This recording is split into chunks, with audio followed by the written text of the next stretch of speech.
up, Maya? I'm good. What's going on?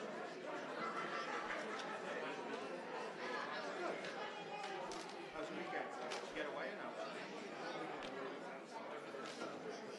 Franny Murray went out east this weekend. Why don't you get to work, Fran? Stop going out east.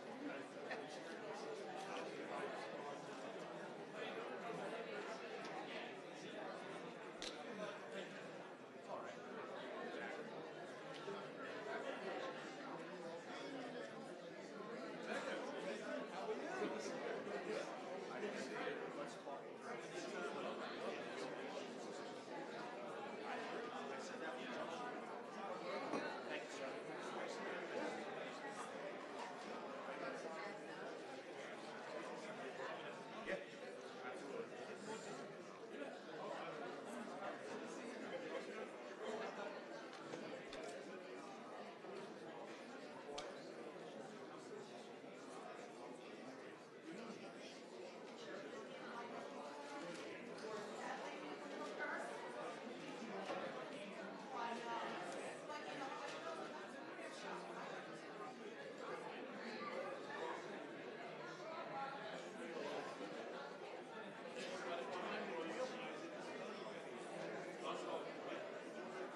Yeah?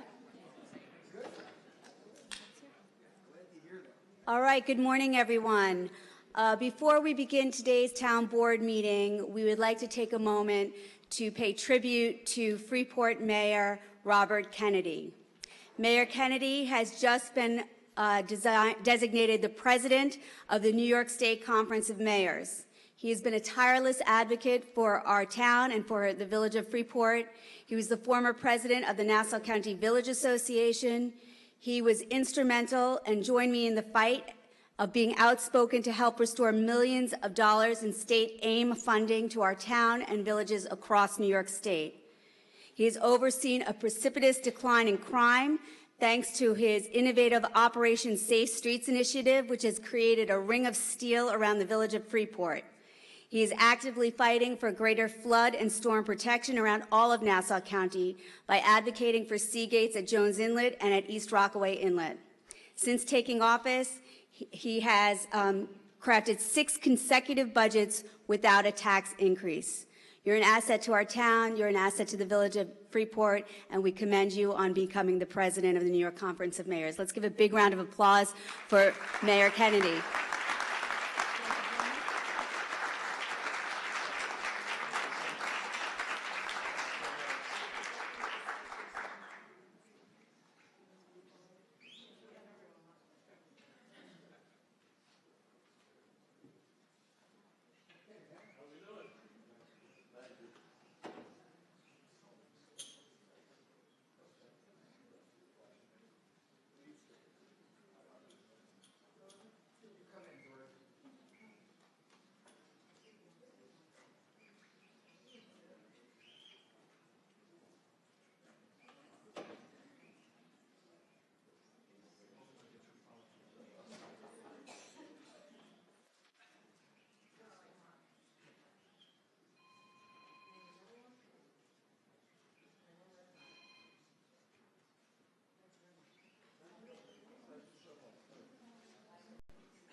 All right, good morning, everyone. Welcome to this regularly scheduled town board meeting. For those of you who have never attended a meeting before, there are agendas available in the rear of the pavilion. If you'd like to be heard on any matter, please make sure you fill out a slip, indicate what you'd like to be heard on, a public hearing. If you'd like to be heard on the administrative calendar, any item on the administrative calendar, please make sure you note that on your slip and you will be called to speak. After the meeting is adjourned, the town board will remain in session to hear a public comment on any other matters. Madam Clerk, will you please call the roll? Supervisor Gillen? Here. Councilman Blakeman? Here. Councilman Diaz-Bazito? I'm here. Councilman Dunn? Here. Senior Councilwoman Gooseby? Councilman Muscarella? Here. I now ask Councilman Dunn to please lead us in the Pledge of Allegiance. All rise. Place your flag, place your right hand over your heart, and join me. I pledge Allegiance to the flag of the United States of America and to the republic for which it stands, one nation, under God, indivisible, with liberty and justice for all. Thank you. Madam Clerk, will you please call the first public hearing? Proposed local law regarding regulations and restrictions to limit parking in or near Atlantic Beach, Belmore, East Atlantic Beach, East Meadow, and Hewlett. I do not have any slips on this public hearing. Is there anyone who'd like to be heard? Hearing none, may I have a motion? I move that the hearing be closed and that the local law be adopted. Madam Clerk? Okay. Supervisor Gillen? Aye. Councilman Blakeman? Aye. Councilman Diaz-Esposito? Councilman Dunn? Senior Councilwoman Gooseby? Councilman Muscarella? Madam Clerk, please call our next public hearing. Proposed local law regarding parking or standing prohibitions in Belmore, Franklin Square, Levittown, Oceanside, and Uniondale. I do not have any slips on this public hearing. Is there anyone who'd like to be heard? Hearing none, may I have a motion? I make a motion, we close the hearing and vote on the item. Madam Clerk? Supervisor Gillen? Aye. Councilman Blakeman? Aye. Councilman Diaz-Esposito? Councilman Dunn? Senior Councilwoman Gooseby? Councilman Muscarella? Madam Clerk, please call our next public hearing. Proposed local law regarding arterial stops in Merrick. I do not have any slips on this public hearing. Is there anyone who'd like to be heard? Hearing none, may I have a motion? I move. Okay, go ahead, I'm sorry. That's all right. I move that the public hearing be closed and that the local law be adopted. Second? Madam Clerk? Supervisor Gillen? Aye. Councilman Blakeman? Aye. Councilman Diaz-Esposito? Councilman Dunn? Senior Councilwoman Gooseby? Councilman Muscarella? Madam Clerk, please call the next public hearing. Proposed local law regarding traffic regulations in the vicinity of schools in East Meadow and Franklin Square. I do not have any slips on this public hearing. Is there anyone who'd like to be heard? Hearing none, may I have a motion? Make a motion, close the hearing and vote on the item. Second. Madam Clerk? Supervisor Gillen? Aye. Councilman Blakeman? Aye. Councilman Diaz-Esposito? Councilman Dunn? Senior Councilwoman Gooseby? Councilman Muscarella? Madam Clerk, please call the next public hearing. Proposed First Amendment to lease agreement to that certain lease agreement dated June 17, 2003, to maintain the existing mobile communications antenna on the Lido Point Lookout elevated water storage tank and a 12-foot by 21-foot parcel on the accompanying property and authorizing the modification of the antenna in the Lido Point Lookout Water District in Point Lookout. I do not have any slips on this public hearing. Is there anyone who'd like to be heard? Hearing none, may I have a motion? I move that the public hearing be closed and the amendment adopted. Madam Clerk? Supervisor Gillen? Aye. Councilman Blakeman? Aye. Councilman Diaz-Esposito? Councilman Dunn? Senior Councilwoman Gooseby? Councilman Muscarella? Madam Clerk, will you please call the next public hearing? Application of BOLA EM Realty LLC to include an existing gasoline service station within the GSS district and install 2 storage tanks, each with a capacity of 12,000 gallons, located in Franklin Square. I also have a companion application of BOLA Realty EM Realty LLC to permit a change of zone for a portion of the property. The overall property is currently split zoned as Residence C, parentheses RC, and GSS in an underlying business, parentheses Biz X zone to renovate and redevelop the overall property located in Franklin Square. So just to be clear to the public, there are 2 public hearings scheduled relating to the same property, public hearings 6 and 7. They're companion applications, and we'll be hearing them together. Good morning, Madam Supervisor, fellow board members. For Morning. the applicant, David Altman from the Law Office of Brown and Altman LLP, 538 Broad Hollow Road, Suite 301W, Melville, New York. Good to see everybody. And with me today, as on our prior applications, I have to my immediate right Chris Tartaglia from High Point Engineering. Chris is the project civil engineer. I also have with me today Harry Singh, who is the principal of the applicant. Harry's with us. Also Andrew Villari from Stonefield Engineering. Andrew is a engineer licensed here in the state of New York and is our traffic consultant. And finally, I have with me today John Breslin from Breslin Appraisals, who has prepared a real estate report and will be submitting that into the record as well.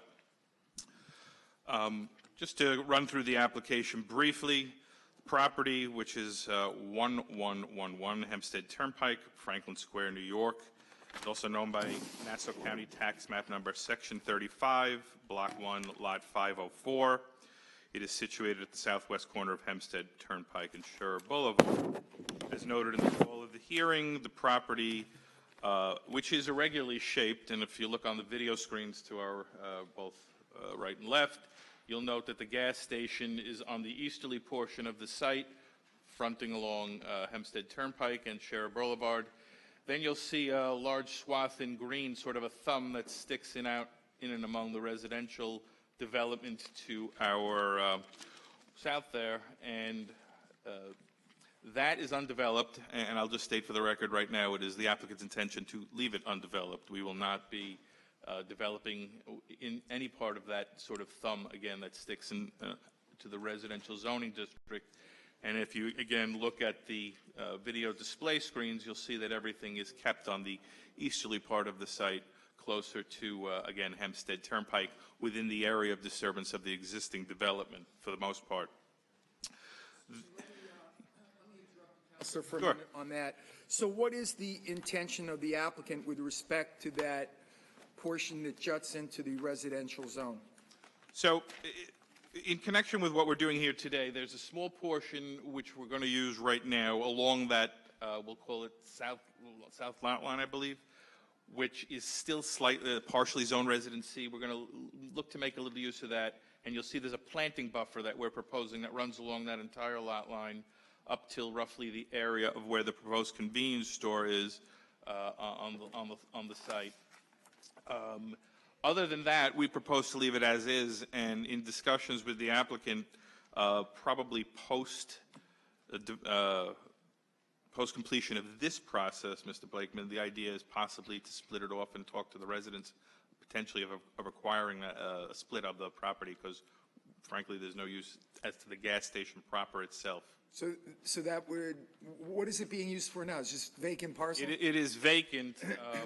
I will note, and again, if you look at the site plan, and I think Chris may be able to talk to it in a little more detail than I, you'll notice that there are actually a few shed-like structures which are on there. Those are not ours. They're actually encroachments, but that issue aside, we have no intention to develop it or make use of it in connection with the gas station proper.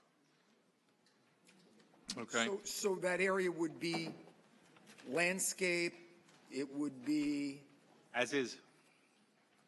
just as it, well, okay, so as is right now, it's just what, grass? Yep, that's right. I'm trying to look at the pictures here. Do you have a picture of it? Yeah, we do have an aerial, I believe.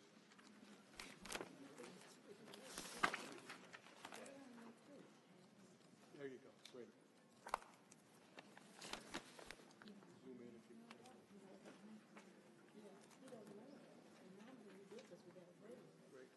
Excuse me, could I ask, next time you make an application, would you make enough books for all the council members? We're sharing one. We only have 2 right now. I think we did. Those are town books. All right. Mr. Ra, will you make sure that the town makes more books next time we have an application? Thank you. Well, Madam Supervisor, whatever you need from us, we're happy to provide. Thank you. Okay. Mr. Blakeman, any other questions as it relates to that sort of undeveloped thumb? Yeah, so basically it's just grass now? Yeah, if you look at the aerial, you'll see that it's grass. There's a few trees on there, and as I said, some of the abutting residences actually have a few improvements that they've sort of extended in, but that will be maintained as such. Okay. Lot area is 24,996, or about 0.57 acres. We have 138.82 feet of frontage on Hempstead Turnpike and 97.07 feet of frontage on Scherer Boulevard. Existing development right now consists of 4 two-sided MPDs, 2 single-sided MPDs, meaning fuel dispensers. There's an attendant kiosk underneath the existing canopy, of course an existing pump island canopy, and 3 underground storage tanks, which are approximate, I believe, right now in their current condition to Scherer Boulevard. Those are all going to be removed, and in place instead we're going to build the site which is proposed and as indicated on the site plan on the display screens. I'll note for the record that the site has historically been used as a gasoline service station now for the better part of looks like 57 years, with a C of O having initially been issued February 1 of 62, and that C of O number is 196105955. The C of O is issued for the current development as it currently stands and as the applicant proposes to raise on 3/26 of 93, and that CO number is 199300274. New development will consist of a 2,440 square foot convenience store along the northerly portion of the site. I'm sorry, the westerly portion of the site. You'll see it shaded in yellow up on the display screen. There will be 8 parking stalls in front of the store, 2 12,000-gallon underground petroleum storage tanks. Those are located proximate to Scherer Boulevard. One will be split between diesel and super. There will be 5 fuel dispensers underneath a pump island canopy measuring 73 by 30 or 2,190 square feet. Vacuums and air station will be moved from their current location, which is now presently along that south lot line and closer to Scherer Boulevard, away from the residences. Curb cuts on Scherer, where there's currently 2, will be consolidated into 1. And in terms of curb cuts on Hempstead Turnpike, we are proposing 1 right in on the west and 1 right out on the east. And I will note for the record, we have already received New York State DOT approval and a permit for development along the right-of-way on Hempstead Turnpike. As you will also note from the color rendering up on the display screens, there is a substantial amount of green space, and I know the board is very familiar with the Bola brand and how it operates its stations, year-round plantings, seasonal plantings.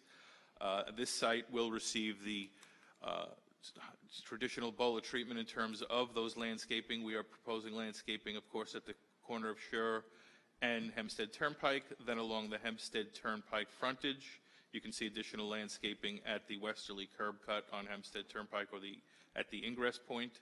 There will be landscaping along the west lot line behind the building and then along the south lot line. Again, and I believe those will be dense rows of evergreen plantings such that it will further screen the site from view.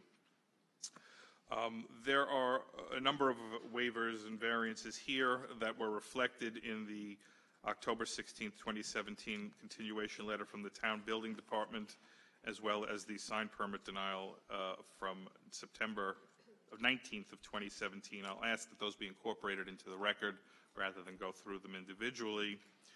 Finally, the applicant is also asking for a modification of certain CNRs, which are sort of typically found with sites of this age in the town, in terms of relief from the condition which currently prohibits left turns out of the site onto Scherer. We ask that that condition be removed. We have prepared a traffic safety study in that regard from Stonefield Engineering that has previously been submitted. And as I mentioned before I began my comments this morning, we have Andrew Villari here from Stonefield who can answer any questions that this board may have relative to traffic safety issues or traffic studies performed with respect to this site. Further, as I did mention also previously, the New York State Department of Transportation has issued a permit. That permit dated 8/29/18 for work in the right-of-way along Scherer Boulevard, and the permit number is 2018-1062-984. So, Counselor, if it's timely now, why don't we hear from the traffic engineer concerning the modification of the CNRs with respect to the left turn? Sure. Thank you.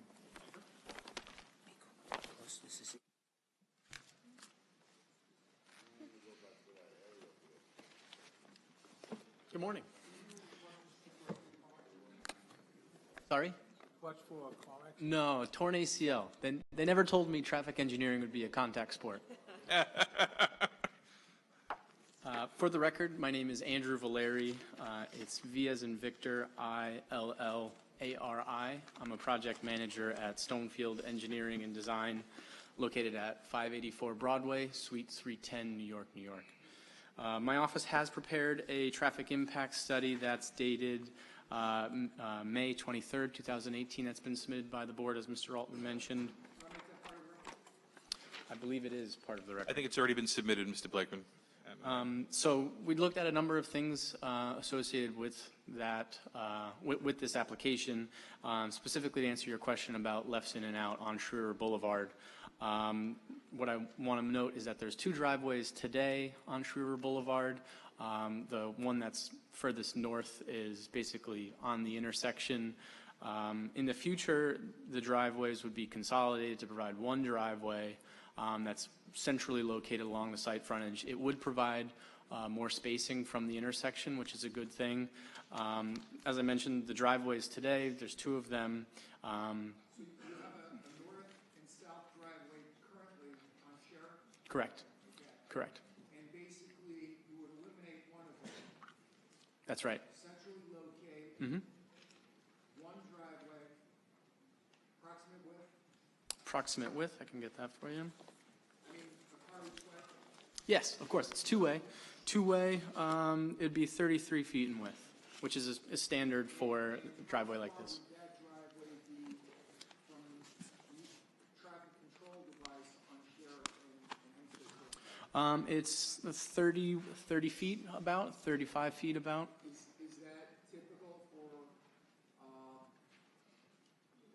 on an intersection like Hempstead and Sheriff, to have a left turn allowable on a driveway that's 30 feet from the intersection?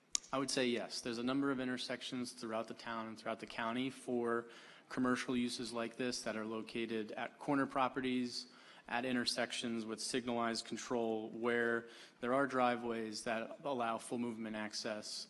So typically now, if people are obeying the regulations, they would exit onto Sheriff and have to make a right-hand turn? Correct, correct. And now something... Do a U-turn and they might make a right into the residential Right. area? The point that you're getting towards is that you may end up with a circuitous route that's adding traffic to a place where it normally wouldn't be. As part of... Exactly. As part of this application, we do have a DOT permit, and in accordance with DOT standards, we did restrict access with their standards. We're only going for right-in, or one right-in driveway and one right-out driveway on the state highway. Today, there is no access restrictions or signed access restrictions, so in theory, you could be making lefts in and out on Hempstead Turnpike, which might not always be the best idea in this case, with multiple lanes across the site frontage. So what's the restrictions going to be, if any, on Hempstead Turnpike if you exit onto the turnpike rather than onto Sheriff? You'd only be allowed to turn right out onto Hempstead Turnpike, continue eastbound. So one of the... That would be a tough left. Exactly. So one of the benefits of providing a full movement driveway on Schroeder Boulevard is that if you're a car that's seeking to go to the west, you wouldn't be able to do it just by using the driveway on Hempstead. You'd have to go out to Schroeder, making a left onto Schroeder, and then at the light, you can make a left to go westbound on Hempstead Turnpike, and that's recognized throughout any municipality, any county, any state as being a safer maneuver occurring at a signalized intersection rather than occurring unsignalized at just a driveway. Mr. Blakeman, at this time, I'm going to ask John Breslin to come up and give a few comments and submit his report into the record. John? All right.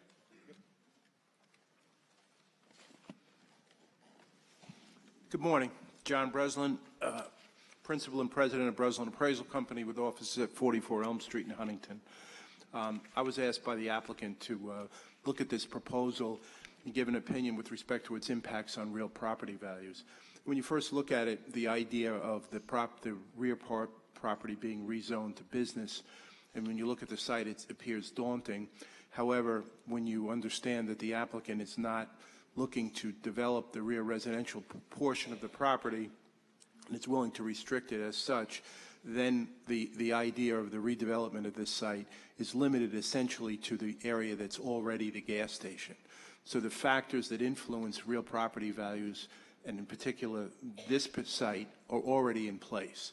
The commercial development along Hempstead Turnpike, in particular the existing gas station, are almost exactly the same as the conditions that will be going forward, except that it will be redeveloped into a more modern gas station with the convenience store as the board has seen many times with the Bowler redevelopments of their sites.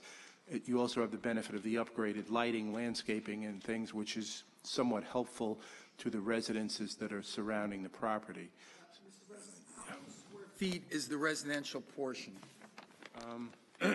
excluding the part that you want to incorporate into the It's about 10. service station operations. About 10,000, Mr. Blankman.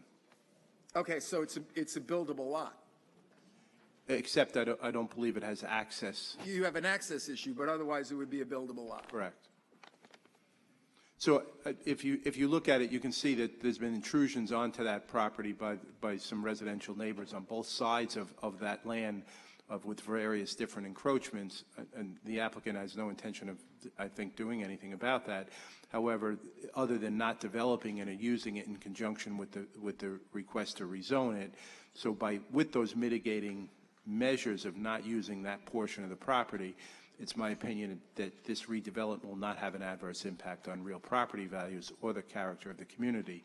Those were established long ago with the existing zoning lines and the development of this site.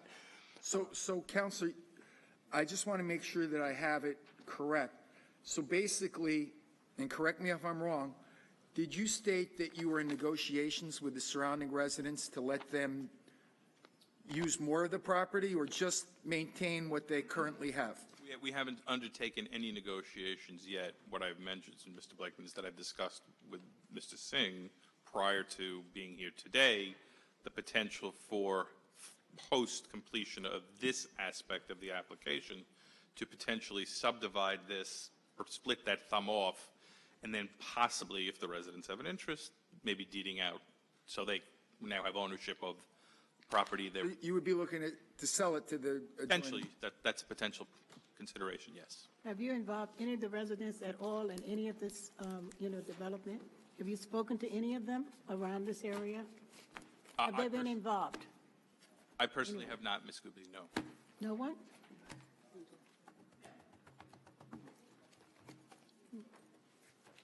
I would suggest that you do that. I'm surprised that you haven't, because Bowler usually does the right things. I'm sorry, I could barely hear. I'm saying I would suggest that you involve them, because Bowler normally does the right things by the neighbors. And we intend to do so, as we always do.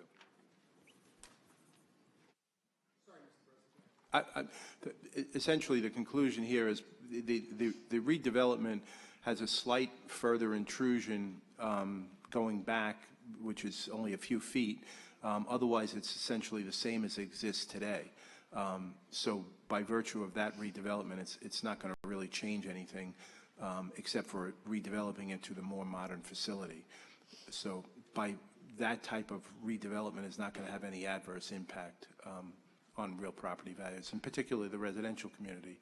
The commercial development is consistent with the development and would be expected along Hempstead Turnpike. In fact, there's a Speedway gas station immediately next door to the west. Correct. With the same level of intrusion, if you will, to the south as proposed here. Counselor, I know that an inspection revealed a number of violations on this property. Have you corrected those? There were two items, I believe, Madam Supervisor, both of which will be addressed, obviously, in connection with the redevelopment. They will be taken care of. Thank you. I submit. One quick question, Yes. if I may. We discussed in the past the erection of a flagpole with an American flag affixed to it and maintained and illuminated at night. That's And we intend to do so, Councilman Dunn. Okay. We've already made provision for that. It's a matter of record now? I believe it's on the site plan, isn't it? It's in the Yeah, I believe it's plan. on the plan. Thank you. Thank you.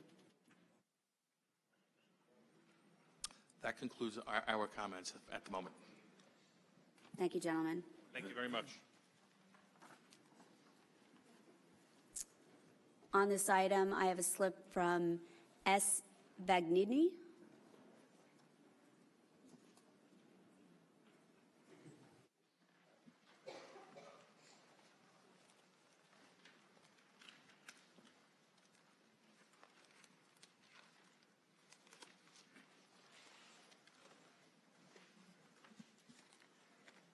Good morning, everyone. My name is Sensio Vagnini. Good morning. I live on 24 Shearer Boulevard. My concern is, one, so much traffic there now that is, Shearer Boulevard is incredible. The other concern is we have a lot of fumes there from these two gas stations. As you know, before, I lived there over 60 years, and there used to be a diner, and then they came in with the two gas stations. And I feel that, as far as my opinion is concerned, we don't need additional taking of property or additional tanks or whatever the case might be. Now, as far as also that left turn there, it's so congested now, and I don't know whoever the engineer was, they come up with this idea. If you make a left turn at a Shearer Boulevard, okay, there's people coming in, it blocks the road all the way down to Phoebe Street, okay, and we have to endure all this fume all day long, okay? And I think that isn't right to do that they should turn off Hempstead Turnpike, even though they're doing it now. Mr. Valari, would you like to address some of Mr. Bagnini's concerns? Yes. He'll come forward to address some of your concerns, sir. This is the gentleman who did the traffic study. Before you do that, if I may just interrupt, Supervisor. Sir, just so we can get a fix on where your home is, are you on the east side of Shearer or the west side of Shearer?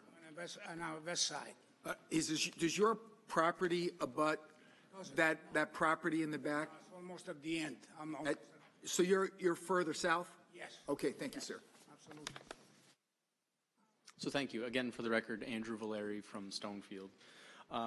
As part of the traffic impact study that we've submitted to the board, we did a thorough analysis of how traffic currently moves through the intersection today. So as part of the study, we were at the site on Wednesday, March 29th, 2017. As some time has passed since 2017, we did some additional observations at the intersection, and that was about 2 weeks ago on Thursday, May 9th, 2019. And what we saw specifically regarding traffic operations on Schreer Boulevard is that when the light is red directing northbound, there is a queue that forms that would block the driveway. The site frontage is not very long, and where the site driveway would be located, there would be a queue that blocks the driveway. However, we do have a great understanding of how the state's traffic signal timing directive works. And what we've observed on numerous occasions is that every time the light turns green, the queue that is formed, it clears, meaning that there's no cars left over once the light turns red again. And in that instance, left turns out would be permissible. And in terms of the way the intersection operates, the amount of time that the light is red for on Schreer Boulevard, which means that maybe someone wouldn't be able to turn out, there is enough time, the remaining period, to make left turns out. Additionally, something else I'd want to note is that where the future driveway would be located, it's, as I mentioned, further south than the northerly driveway currently is today. From that vantage point, you do have sufficient sight lines to see traffic on Herman Boulevard, which is Schreer Boulevard north, exactly, north of Hempstead Turnpike. You can see traffic coming southbound there. You could see people making a left turn towards you. Eastbound right turns, which would wrap around the site frontage, right turns on red are restricted, so you wouldn't have the instance where you could be making a left turn out and then someone makes a right turn on red. That's not the case here. And then in terms of making a left out, you could see far enough to your right and left to properly make that turn safely. I'm very familiar with the area. When I was in college, I dated a girl on Herman. I was on that road a lot. I contributed to the traffic.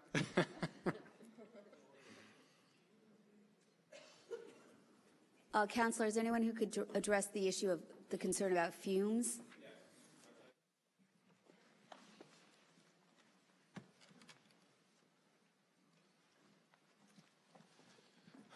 Good morning. Just my appearance for the record, Chris Tartaglia from High Point Engineering, 521 Conklin Street, Farmingdale, New York. When the gentleman says fumes, I presume he means from the traffic that is probably queued at the light. Is that what you mean, sir? Are those the fumes that you're concerned about from the traffic? Also from the gas station too. Okay, Not only from the traffic, because that's a lot, but also from the gas station also too. Okay, and I'm glad you brought that to our attention. So we're going to be relocating the vents from the underground tanks to the roadway frontage along Shearer Boulevard. I believe today, right now, they're in the back of the property. Again, I'm not sure that there is a significant enough problem that if he lives much further south, that he's actually getting gas fumes from the vents. But indeed. Indeed, Councilman Blakeman, and we typically will do that on a rebuild. We like to move them away from the residences. Absolutely.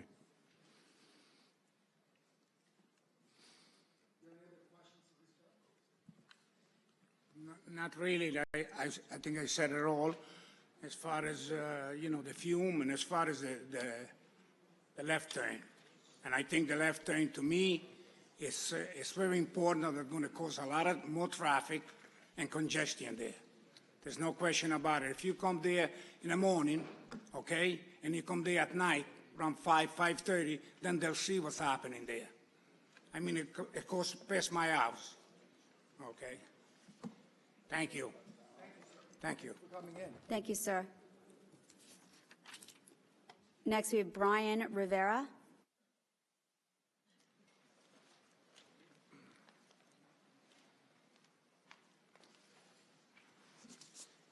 Good morning. Good morning. It's a long statement, so I'd like to submit it to you. Thank you. Again, my name is Brian Rivera. I live at 16 Shearer Boulevard, the second house in from the gas station. And I just want to thank the supervisor and Councilmember Blakeman. Your office has responded very quickly to an email I sent on Sunday night, so thank you. The reason that me and my neighbors are here this morning is to respectfully ask that you adjourn this hearing to allow us time to review this application so that we may determine for ourselves how it may affect our quality of life and our property values. I did not hear about this hearing until this past Friday when my neighbor knocked on my door to tell me he received something in the mail. I didn't get notice from the post office until Saturday that they tried to deliver a certified mailing for the public hearing today. We bought the house, me and my wife purchased this house in 2009 from her grandparents. One of the concerns about buying this house was the gas station and the property in the rear. But those concerns were allayed when we've heard about the restrictions on the property. So we went ahead. We're very lucky to have very nice neighbors. It's a little loud in the front on Shearer and Hempstead Turnpike, but we have a little peace and quiet in the back, which is great. Some of the concerns that we have were addressed, so I'll just go through quickly what some of my concerns are, at least. One of the questions I have for the applicant is about the Bowler Market and what are they looking to do there? The Bowler Market on Covert Avenue and Hempstead Turnpike has a Burger King. Are they planning to put a food service, hot food, cold food, just groceries? I would be concerned about that, about smell, litter, trash, etc. And plus, we already have a lot of 24-hour stores in the neighborhood. Do we really need another 24-hour grocery store? I'm concerned that this will become a hangout spot for kids. When it's nice outside, now it's not unusual to hear kids walking up and down the block late in the evening to go to the convenience store, to go to Dunkin' Donuts, or to go to the Plattdeutsch when they're having an event. I'm also concerned about the increased traffic coming in and out of the property onto Shearer Boulevard. We're a residential block that is used as a cut-through between Hempstead Turnpike and Franklin Avenue. Accidents at the intersection are not an unusual sight, with people constantly speeding to make a light at Hempstead Turnpike. I have 3 children, 2 of them who have to cross over Shearer Boulevard to get to their bus stop in the morning. So And there's no stop sign at that. It's on Phoebe and Scherer Boulevard. So there's no stop sign there. So I'm concerned about the increased traffic. Let's see, parking on the street is already very tight when the funeral home across the way has an event, when the TOH has something going on. Or just when it's nice, when the TOH is just, the beer garden's beautiful, so. Can I just stop you for 1 second? Can we get the traffic engineer to comment on the stop sign and whether or not that is something that would ameliorate the concerns this gentleman has, whether another stop sign? What intersection? On Phoebe Street, it's the first street off south of Hempstead Turnpike, so my kids wait on Phoebe and Scherer. Between Franklin and Hempstead, how many stop signs are there? There's probably 3 stop signs, and it's used as a cut-through. A lot of commercial traffic, even though it says no truck traffic, even though this says no truck traffic, and this is, something separate that's for enforcement, it's already a lot of traffic on this block. Mr. Rivera, it seems like you have a number of concerns, and we will look at your letter, your submission, and we will share it with the representatives from BOLA as well. I do think that it might make sense right now. I know that BOLA has usually really tried hard to work with residents to address their concerns because it's better for everybody if we can agree and they can move forward with community support. So I would suggest that perhaps if you would speak with the representatives here from BOLA, and perhaps maybe if we do reserve decision, that you could get together and have a meeting so they can allay some of your concerns and maybe you can work together. Definitely. And just my last concern is just one of public safety. The convenience store at the gas station was robbed a couple of years ago at gunpoint. I'm concerned about having a more attractive target, being more customers, more money on site. Again, I have 3 little kids that I want to make sure that they're safe. So those are my major concerns. I think it's a reasonable request on your part and the neighbors that you have a little time to review and to discuss with the applicant ways which they may be able to reduce your concerns. So at the close of the hearing, the town board will recommend as a reserved decision to give you guys an opportunity. Thank you. Together. So we will do that. But before you leave, let's just, if you don't have an answer yet because you didn't look at it, that's fine. We can have our traffic department look at it. But are you familiar with that intersection where the stop sign would make sense? Not immediately familiar, but I do agree. Well, yeah, a few years ago when my kids started taking the bus, I put in a request that was denied. But I'm just concerned now if this goes through, potentially as a destination, there'll be more traffic. Just maybe things have changed since the last review. Right. Well, my assistance here in taking copious notes, as I'm sure the supervisor is as well, and they'll send somebody out to look at that stop sign situation. The thing with stop signs, just to let you know, we all think that they're great, but the fact of the matter is, and the traffic experts can tell you, sometimes it's a false sense of security if it's located. Yeah. Yeah. Yeah. No, I worked in village government for many years, so Okay. yeah. Which village? Roslyn Estates. Oh, okay. I was the village clerk. Yeah. Great. So. All right, Mr. Altman is right behind you. Maybe you can speak with him about coordinating a meeting to address your concerns. And Mr. Reed, where is Mr. Reed here? Oh, here's Mr. Reed. He's in charge of traffic for us, so you can speak with him directly about that stop sign intersection. Thank you. I suggest that you just call a meeting with the community that's involved. Oh, yeah, definitely. Everybody's on the same level. Me and, Okay? Bola, would you do that? You meet with them. Okay. Thank you. Thank you, gentlemen. Next, I have Eugene Zayas.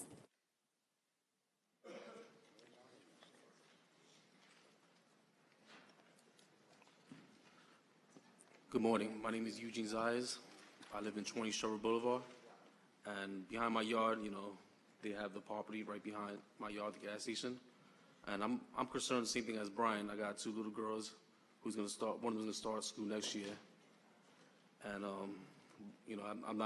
I just heard what they're planning to do. But my main concern is also, they never really maintain the back. I've been cutting the grass back there, trying to keep it low, you know, so my girls could play in the yard. You're talking about the thumb area that we were describing. Yeah, like right behind the. Yeah, so they have a. Can we put up the aerial view? Right behind my yard. And not only that, but you know, when there's a snowstorm, the main concern is to clean the driveway, get the cars coming to get gas and get out. They don't really clean the sidewalks. And I work all type of shifts in my job. And when I work overnight, I drive into work because I work in the city. When I got to work in the morning, I take the N6 bus because it's just, you know, it's cheaper for me. I don't have to pay for parking. But when there's a storm, I got to walk over that snow or walk in the street, you know, with this crazy traffic. So your concern is there's not really sufficient maintenance on that park behind the homes. Is that accurate? And in terms of mowing the lawn and keeping the sidewalks clear? I keep it clean because, you know, because if I don't do it, nobody else is going to do it. Mr. Altman, would you address those concerns? I'm sure that you want to be a good neighbor. Oh, Mr. Singh? Okay.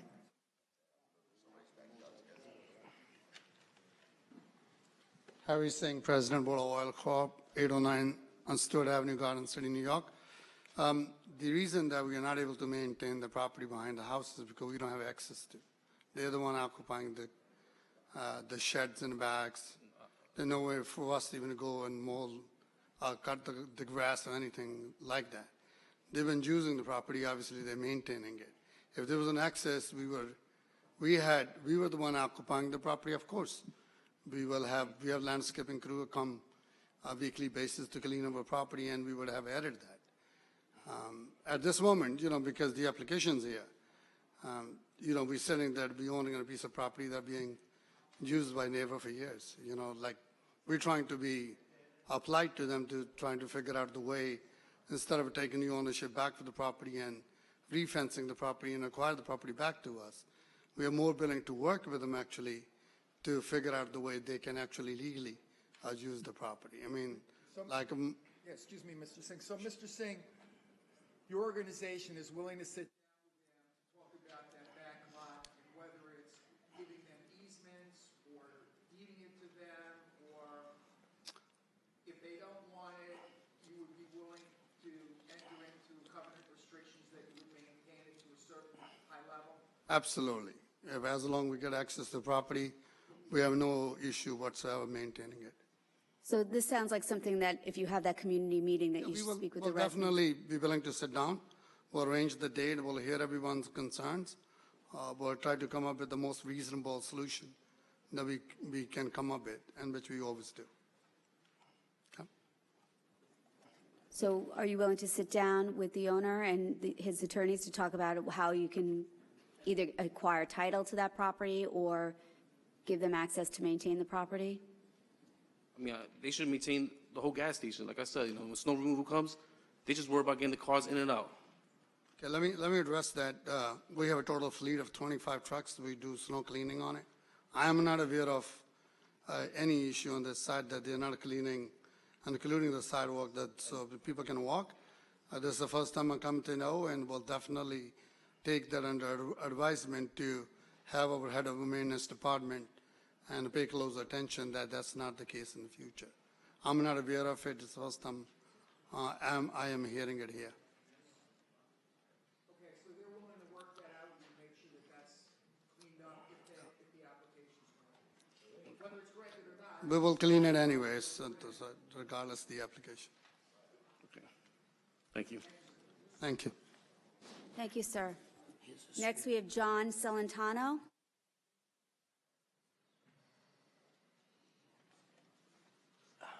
Good morning, Madam Speaker, and Madam Supervisor and council members. I am John Celentano. I am the homeowner at 12 Shearer Boulevard. I directly am next to the gas station on Shearer Boulevard. My only concern, I'll be very brief, is home prices, home values. Certainly purchasing a property on a main road or near a main road, there's a certain value to that or lack of value to that, but the gas station for the most part is a quiet gas station compared to a gas station that may have a Burger King in it with parking spaces, etc. So my biggest concern is what is this going to do to the value of my home? I know one of the experts said it's not going to have any impact to the value of the home. I find that very difficult to come to terms with. Being next to a quiet gas station and being next to a 24-hour convenience store with Burger King and hot food and smells and lights and sound, it just changes everything. But we'll certainly address that with Mr. Singh and his representatives. No issues there at all. My other concern on the graph was the area on the south part of the gas station property that goes from the back of the lot heading east to Shearer Boulevard. I noticed that green area was highlighted, and I would again discuss with Mr. Singh and his representatives what the plan is for that development. I think, sir, they have a landscape plan for that. Is that correct? That is correct. Okay, so you'll share the landscape plan with the neighborhood?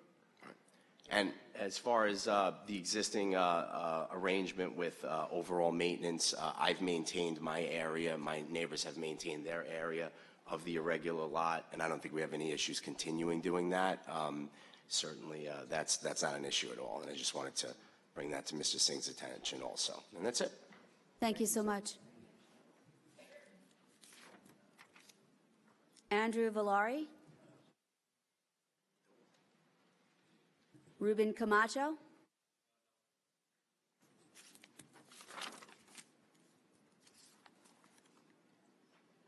Mike Hulknight. Oh, Mike knows who he is. Can we go back to that aerial view again? If you just sit down for a second and state your name and address for the record, My name please. is Michael Holsknecht. I live on 20 Sherwood Avenue, not Shearer. Thank you. I never got a notice on this. I know if you see that leg that comes down, there's all kinds of wildlife in there. There's rabbits, there's woodpeckers, there's possums that eat the ticks and everything else. But that property has been barren for so long. Why do they need that property? You have two gas stations that line up next to each other. Why do they have to have that little piece of land behind 6 different houses? I think the discussion is they're talking about potentially deeding that land to the homeowners. That would be fine. That's something that you'd be interested in. Okay, so that's something that's going to be discussed at the meeting, is that right? We'll confirm that? And they're complaining about the turns on Shearer, that's fine. Our block is a cut-through. Sherwood, they go around, they miss all the lights. So there's more traffic on our block, which is one lane, than any other lane, than even Shearer. I just wanted to state that land should be left alone and have it grow as it's been growing. I mean, you could deed it or rent it to the people or charge the people for the property, but I think we all agree that that would be that should be left alone, the way it was. maintained as open space. Yes. Thank you. Thank you.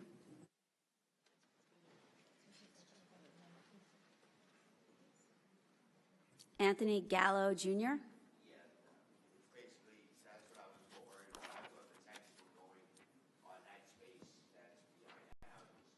Okay. Okay, thank you. Dennis Valet.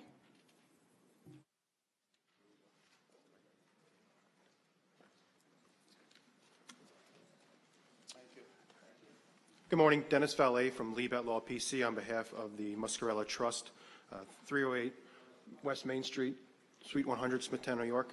The Muscarella Trust owns 21 and 25 Sherwood. Those are lots 312, 313, and 314. They abut the subject property on the southwest corner.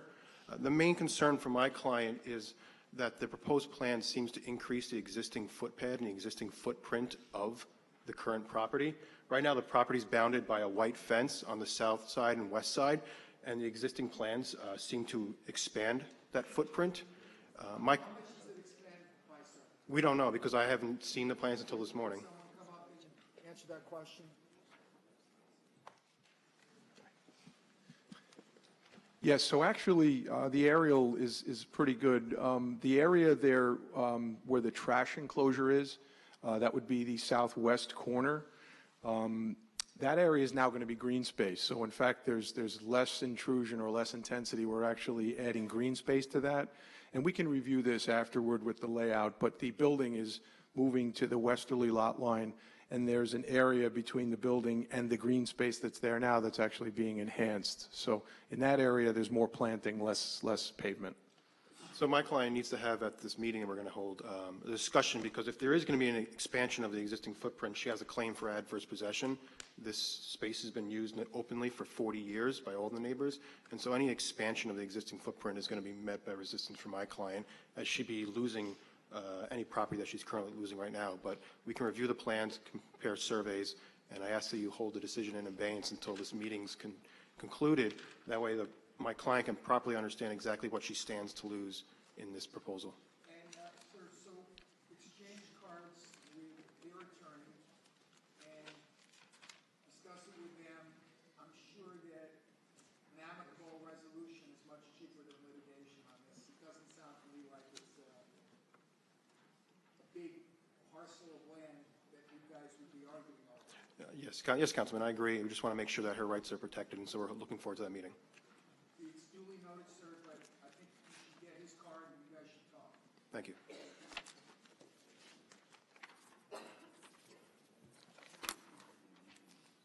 Joseph Bosner?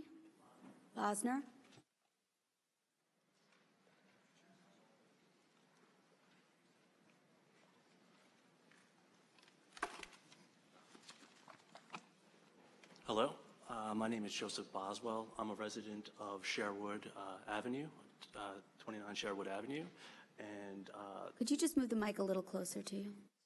sorry. And my points would just reinforce what is actually happening here. Now, if we take a step back and see what's happening, I received a letter from Brown and Altman on, was it May 11th, dated May 8th. So we were given absolutely no advance notice of this. Half the residents didn't even know about this, or their letters are sitting in the post office. So my concerns are, after I received the letter on Monday evening, there's nothing I can do when I come home from work. On Tuesday, I immediately put in a FOIL request to determine the scope of this change. I spoke to several different people. I called the councilman's office. I was told to call, was it the attorney in charge, Charles Covitt? I'm not exactly sure if that's probably accurate.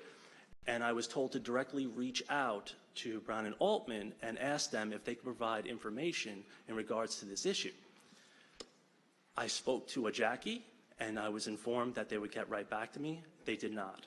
They did not provide any information, and it's pretty obvious why they didn't, because there would be more of an, basically there's a unanimous decision amongst the neighbors that we all oppose this.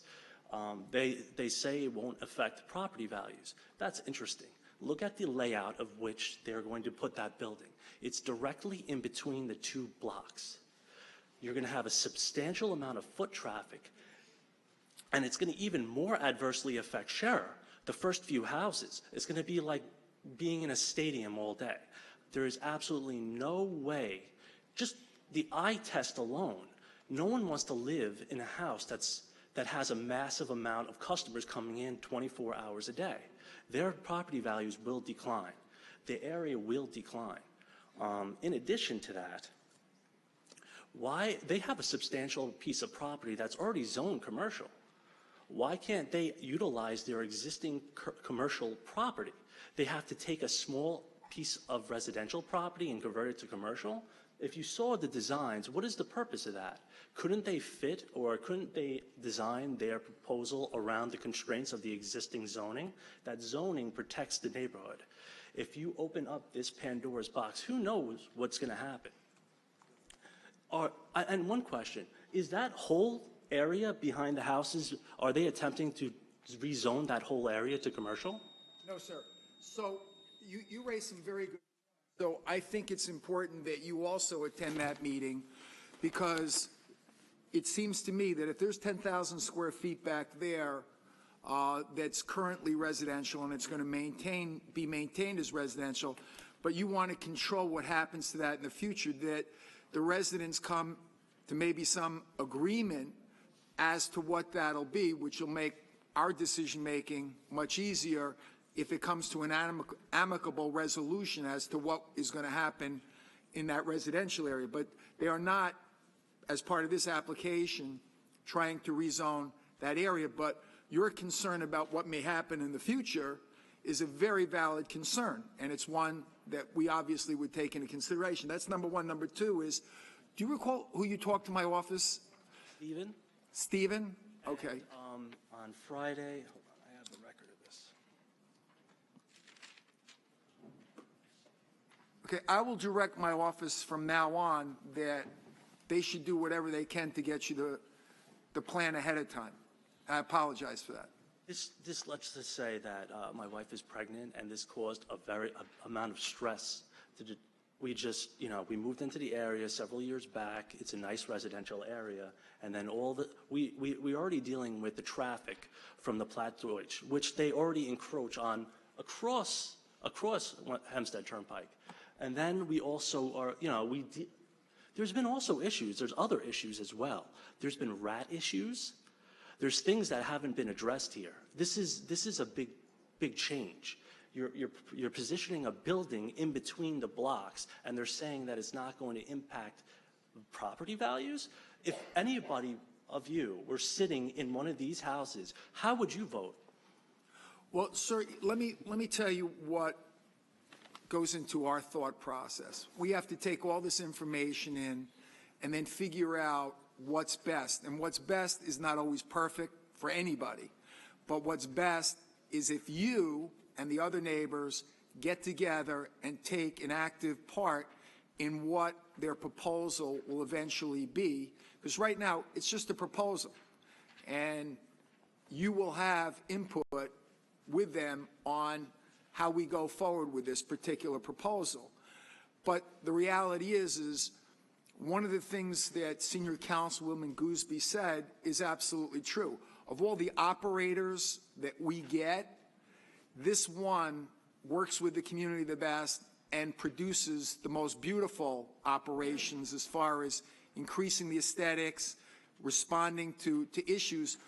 We don't want a bad operator in there because then it could be something bad. So if you and the neighborhood could try to talk with them and work out a reasonable resolution to your concerns, it makes it easier for us because we have to take into consideration everything you said. We have to take into consideration what might occur if somebody else were to operate there that didn't have a track record of being a good neighbor and a good citizen. So that's the dilemma that we have. You can help us out with that. I appreciate your position on that. However, everything that has happened up until this point has been to the contrary of what you've said. We've had last-minute notices in probably hopes that no one shows up, and then this is a holiday week. This has been going on since I just sat in this meeting, October 2017, 3 months. They could have given us one month. 1 month we could have been prepared. We could have seen everything. We could have addressed some of this ongoing situation. But the question remains, if you bring up their schematics, I just saw it here. First of all, we need more information on that. Why do they need to change the residential to commercial for that such small piece of property? Is it for an overall future change? No, I think it just addresses a legal issue with respect to operating the service station. But we're going to reserve decision. You'll meet with them. They'll answer the questions, and then it'll be reported back to us by our staff whether or not there was an amicable resolution of the concerns. Yes. Thank you, Mr. Boswell, for sharing your concerns with us. Please coordinate with Mr. Altman right behind you and with Mr. Rivera, who is another neighbor representative, about coordinating a date for you all to meet to try to resolve some of these issues and to give you some more comfort. I appreciate your time. Thank you very much. Thank you. I would suggest that you try to contact all the areas, where the people are concerned about it. Make a big meeting. He will meet with you, I'm sure. It has a lot of ramifications, and it's probably not even going to, half the ramifications that change are probably not even going to be touched on in this meeting. So thank you. I want to again thank you for your time. Is this your first child? It's my second. Congratulations. Thank you very much. I appreciate that. Thank you. It's wonderful.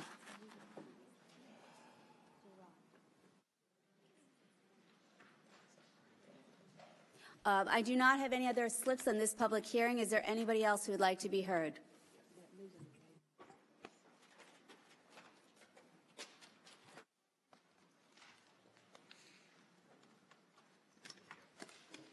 Hi there, Supervisor, Council people, good morning.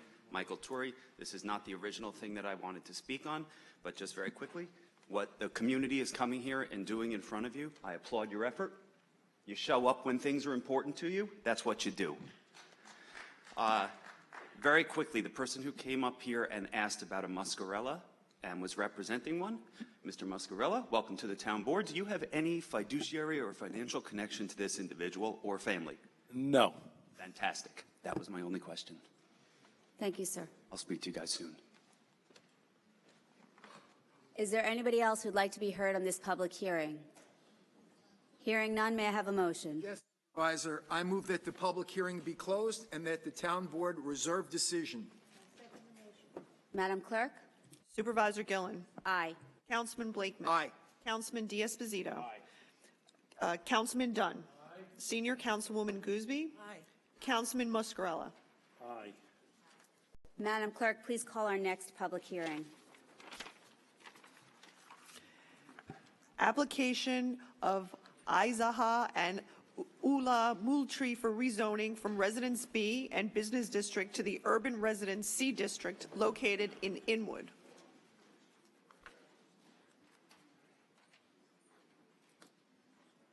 That was 6 and 7 that we just. Yes. And we're doing 8 now. Thank you.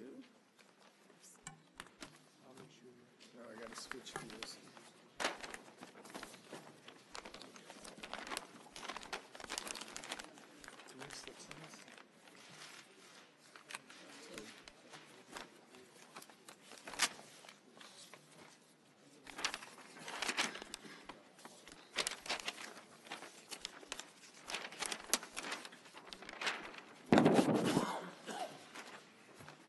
Good morning, Madam Supervisor and members of the board. Christian Brown, son Ward Cascignano, PLLC, 333 Earl Ovington Boulevard, Suite 601, Uniondale. I'm appearing for the applicant on this application that concerns property known as 360 through 370 Bayview Avenue in Inwood. As you know, this is an application to rezone the subject property from a split zoning, where it is currently split zoned between the business zone and the residence B zone running along Bayview Avenue. The purpose of the application is to pave the way for the potential redevelopment of this site. We'll hand up, I think the staff has handed up a series of photographs showing the present conditions of the site. This would be the first step in a process to clear the way, as I said, for the redevelopment of this site, which is now really a blighted site that's a jumble of different non-conforming and otherwise, I would say, illegal or dilapidated buildings. They include some non-conforming multifamily dwellings, a burnt-out church, a large open area that's been used over the last many years for improperly storing all manner of vehicles. So it's a derelict site overall. And what we propose to do is redevelop it with a new multifamily housing development that would also have an area for parking in a separate lot to the east, I believe it is, on Bayview Avenue across Russell Banks Place. So there are two pieces of property before you. And as you know from the plans that I know the board has already reviewed, one site would be developed with a proposed 5-story multifamily housing development that would include an area for parking on grade and 4 apartments on that ground floor, and then 4 stories above that, each of those stories having 11 units apiece. There would also be open area in, yes. What's the average square footage of the apartments? The average square footage, Mr. Moultrie, can you answer this? This is my client, Mr. Moultrie, the applicant. Just put your name and address on the record, and can you please give the average square footage of the apartments? Yeah, Isaiah Moultrie, 216 Cedar Avenue, Hewlett, New York. The average square footage is about 1,000 square foot per apartment. The smaller apartments run in the 900 range. The larger ones will run 1,100 around there. So, Mr. Moultrie, what's the mix going to be? Is it one bedroom, 2-bedroom, studios? Yes, it's a complete mixture from studios, 1, 2s, and even some 3-bedrooms would be in there. But yes. I mean, that would be the concept. Of course, we could always adjust the actual numbers as necessary. The 3 bedrooms would be the minority. Yes. The majority would be studios, 1 and 2 bedrooms. That's correct.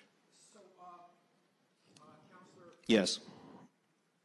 we just rezoned the area right near this. Yes. Part of that rezone, we have an architectural and beautification advisory committee. Yes.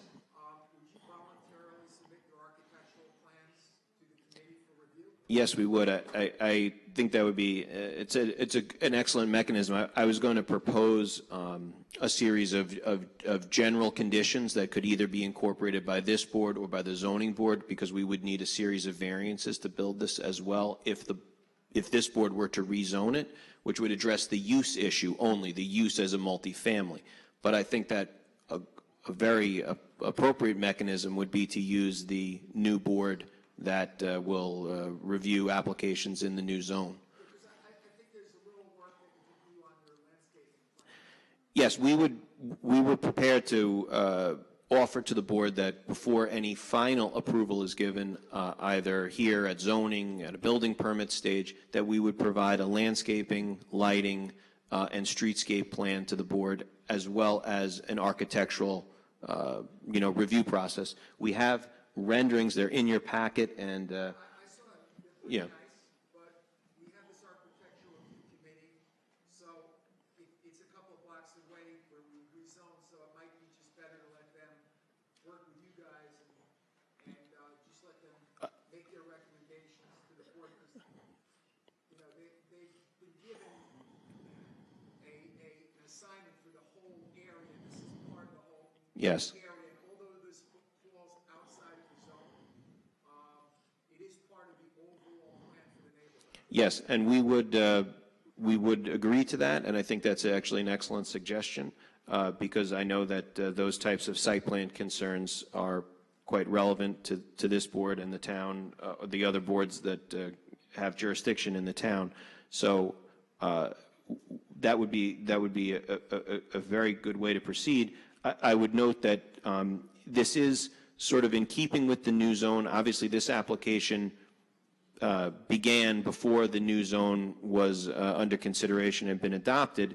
So we chose to request rezoning to the urban renewal C zone, one, because it's clearly a blighted section, and that's what that urban renewal zoning was intended to address, and because that exact zoning lies directly across Bayview Avenue, where the town has housing development type projects just on the south side of Bayview Avenue. So all the board would be doing here in terms of the rezoning aspect is pulling that line across the street to the north to encompass this parcel and match the zoning that's across the street.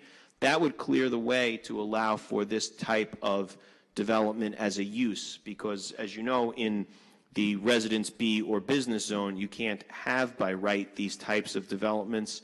The best you could do in the business zone would maybe be to do 1 or 2 two-family homes, and I'm not sure that really would accomplish. Basically, what you're saying is that if you don't permit the rezone, it would not be economically feasible to clear up the blight with a new development because you wouldn't get enough density in return. Right. It would create a large legal hurdle also to begin with, because to do this we'd have to basically ask the zoning board of appeals to waive the entire ordinance to allow for this kind of development. If this board rezones it to the C renewal district, then multifamily uses would be permitted by right.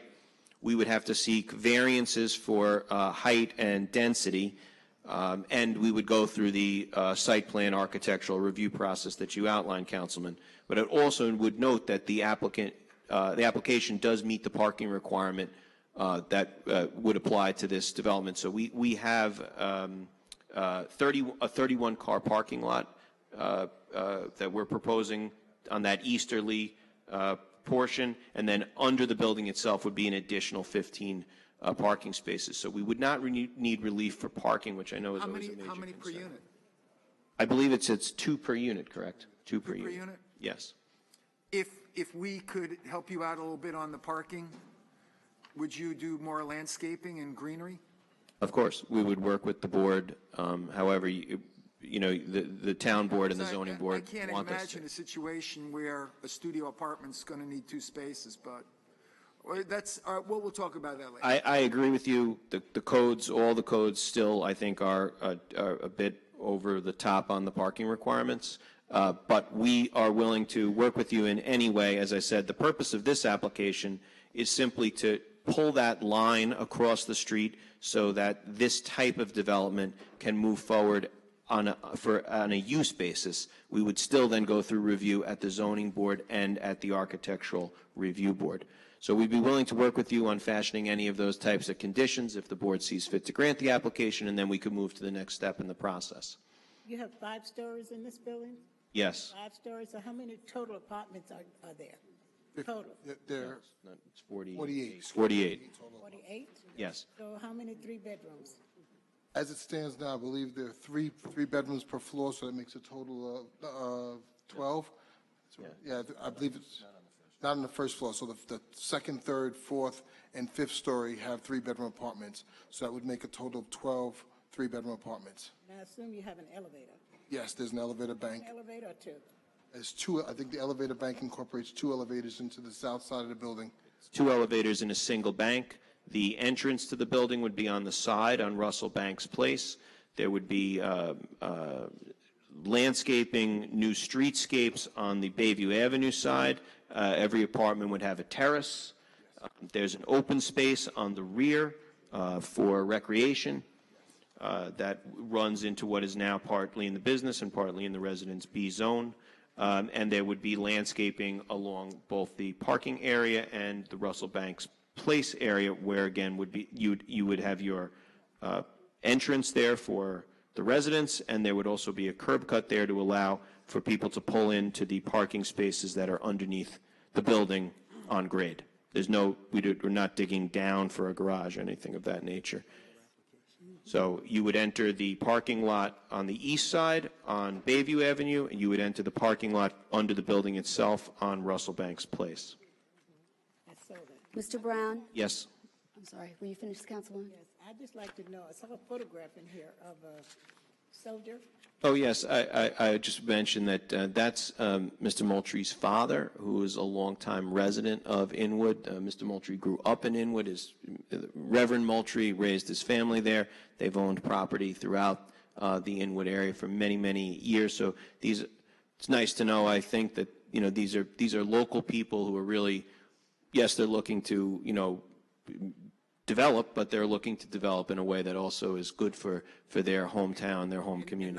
Not to counter the senior councilwoman, but I know what Dennis Dunn's thinking, because we're part of the Marine family now. That my stepson is serving in Cherry Point in the United States Marine Corps in the Aviation Bureau.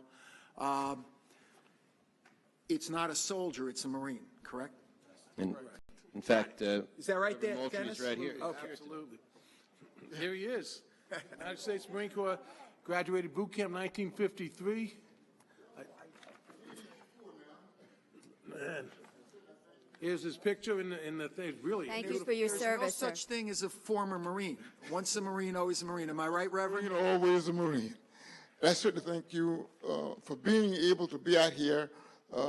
My family grew up in Inwood, and the first politician, Wilbur Dottie, We own his house. His son grew up in his house on Morris Avenue there. And Inwood was a nice place, and still is a nice place. And if you would just work with us to make it be nicer, families will enjoy life there. And I want you to know I enjoy serving the country as a Marine. And I enjoyed that. And certainly we have a beautiful country. America is the best. No second. America is the best. And we thank God for being in a place like this.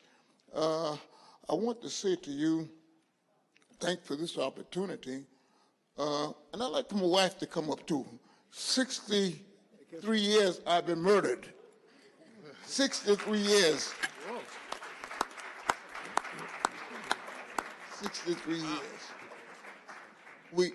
We had a beautiful time in Inwood, and we wanted Inwood to stay that way.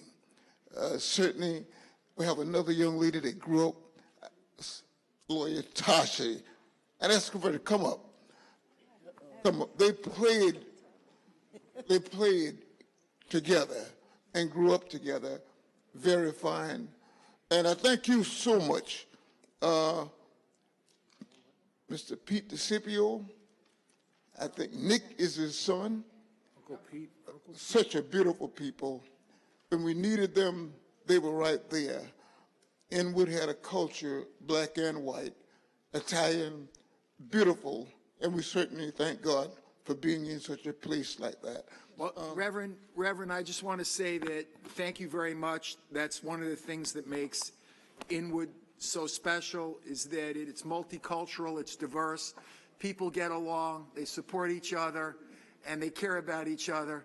And I see that your son is doing what my son would do in taking the microphone away from you. So listen, I just want to say thank you. God bless you for coming, and thank you for your service to America.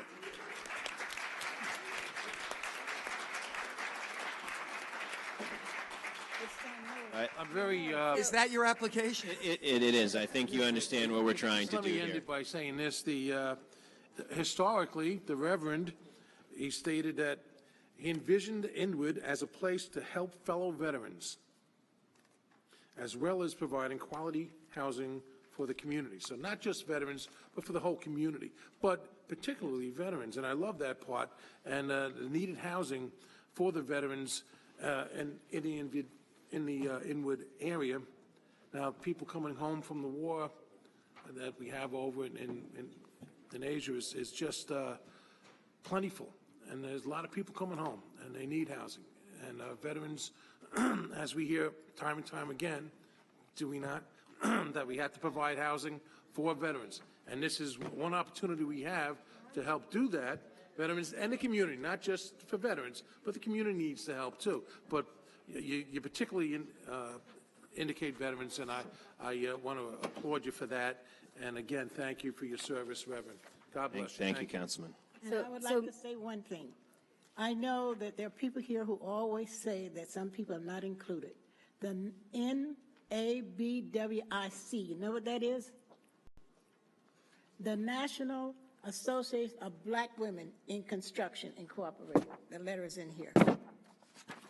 They would be involved. Excellent, excellent. Mr. Brown, Yes, Supervisor. when you put in your appearance, you mentioned the name of your law firm. Yes. It occurred to me after you mentioned the name of your law firm, I believe my sister-in-law is joining your law firm. I'm actually not sure if she has joined your law firm yet. Although under the definition of relative put in our ethics code, she's technically not related to me, I kind of feel she is related to me. So because our ethics counsel is not here, I will be abstaining from any participation in this public hearing until I get an opinion of ethics counsel whether or not I am precluded from participating. So Councilman Blakeman will be taking over the rest of this hearing. And I would just...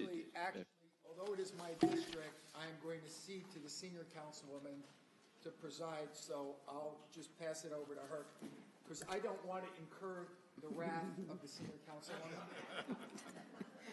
I've been the recipient many times. I'm We're in not a good bad. place now. I'm a Baptist pastor, right? We know what we're doing. Right. So I think you understand the purpose of our application. As I said, this is just to clear the way to allow the use to go forward. There would be further review, both as Councilman Blakeman outlined and through the Zoning Board of Appeals. And we would certainly work with the town attorney's office. I mentioned it to Mr. Ra already, that perhaps we could craft a resolution that directs the application through the appropriate process if the board sees fit to grant it. And other than that, that's our case, unless the board has any further questions. Okay. You want to call these people? Okay. Well, I have two people, and I know one is Meriday, but you're last because you don't live there. So I'm going to take Ms. Gail Davis. You may come up, speak.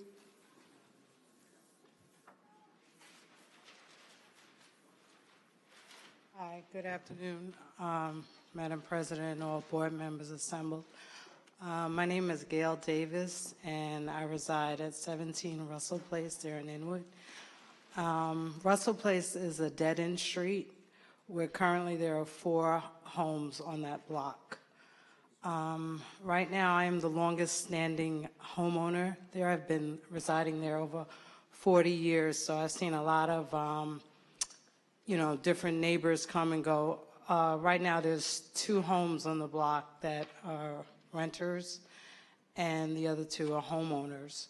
In 1990, there was a house on the corner, the northwest corner of Bayview Avenue and Russell Place. So there was a fire where the house burnt down, so it sat there about 3 years.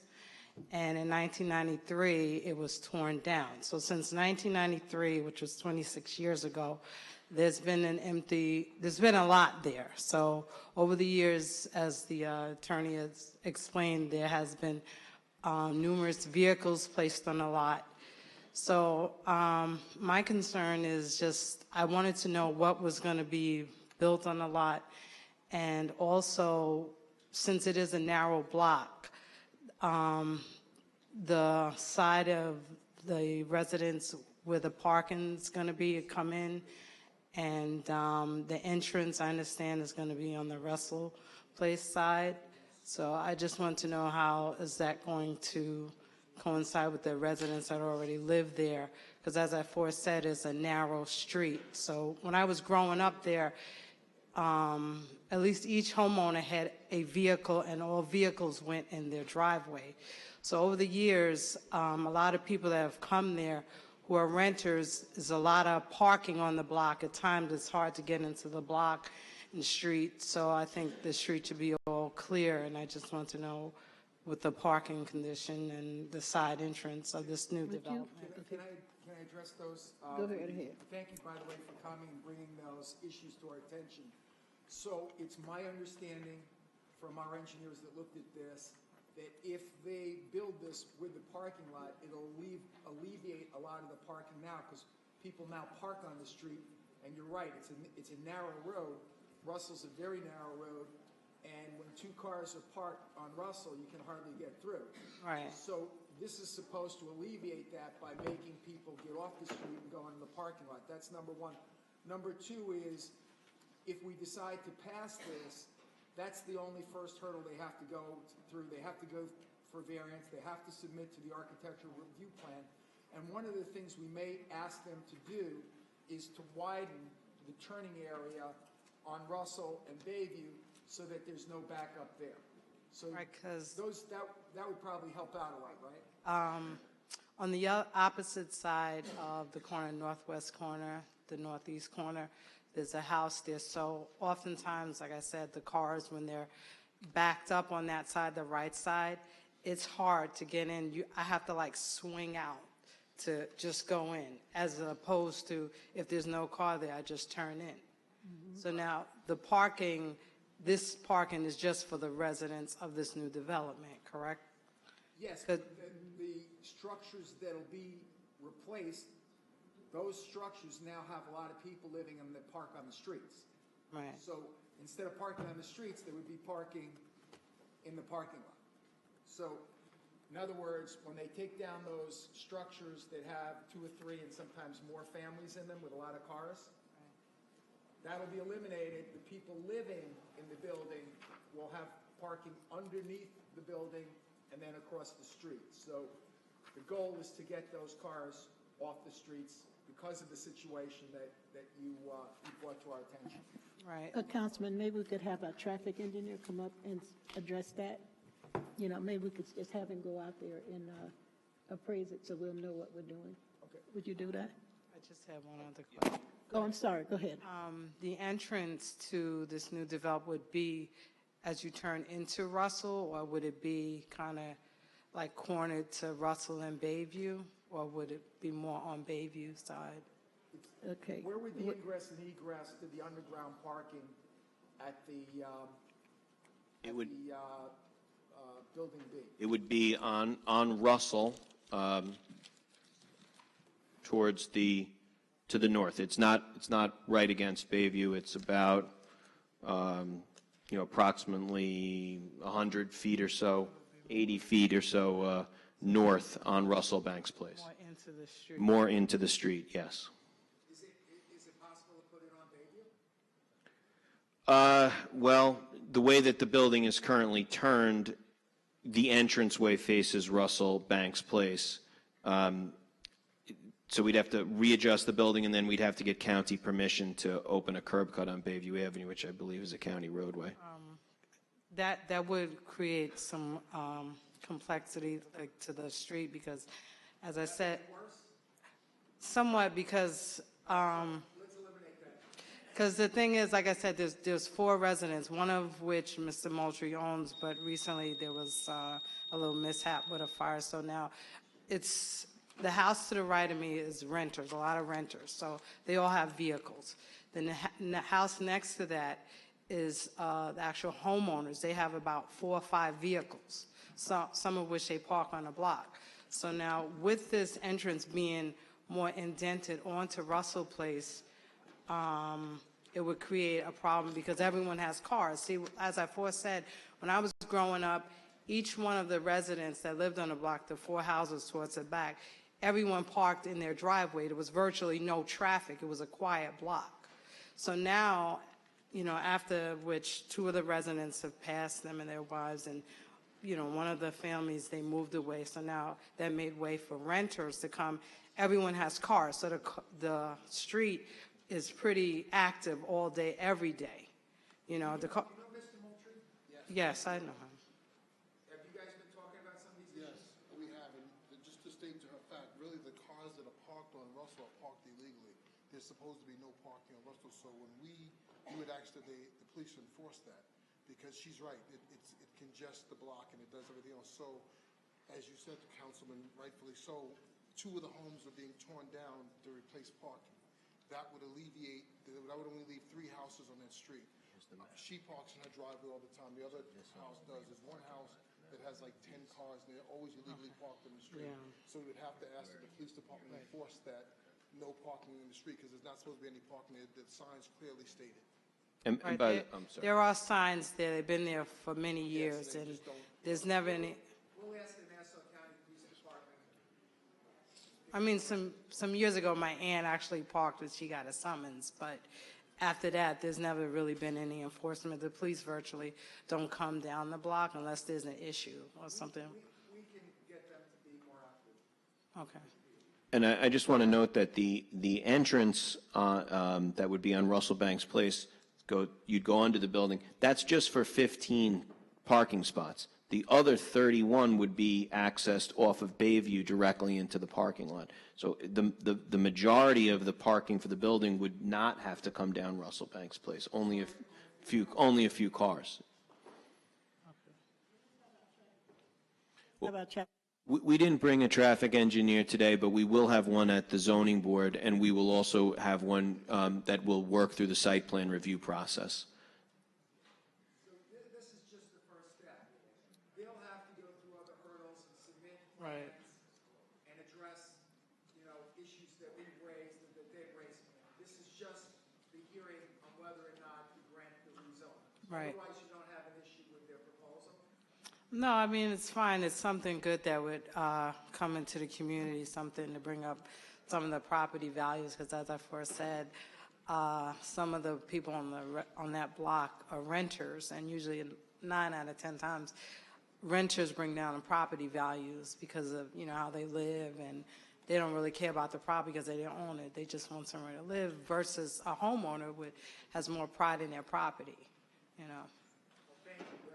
I think those are very valid comments, and we appreciate it. They'll be working with you, and you can continue to let us know if you have any concerns as the process moves forward before they construct. Okay, then. Yes, I just also want to note that since Bayview Avenue is a county road, there will also be county input as to where the curb cuts go and the potential widening of the curb radiuses on Bayview and Russell Banks Place. So there will be quite a bit of engineering still to do if the building is to be built. All right. Okay. Okay, thank you, sir. Everyone have a good day. Maraday?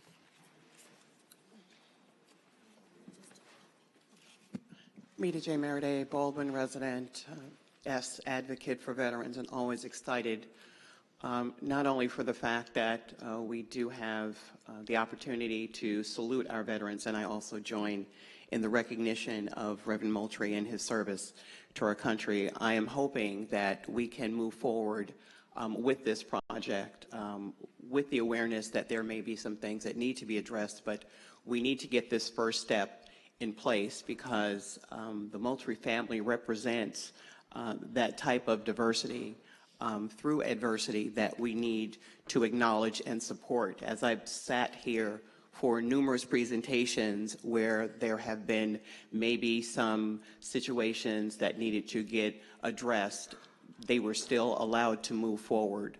So I am hoping that we are able to move this project forward and stand ready to work with Mr. Moultrie and his team to ensure that our veterans are involved with this process, as well as given the opportunity to be able to live in these, live in these homes and apartments so that they can have decent housing in the communities in which they have, been raised. And I know a lot of people who also were born and raised in the Inwood community, and I'm quite familiar with how it used to be.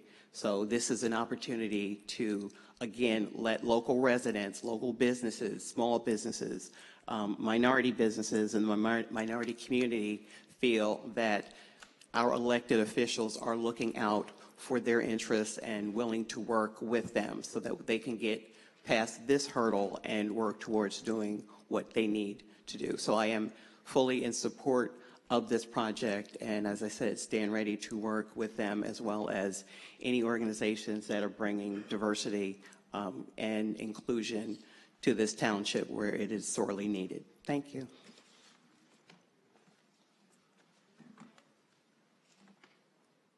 Senior Councilwoman, I move at this time that the public hearing be closed, and since there is no opposition and I understand the applicant's under a financial hardship, that we approve this application for rezoning.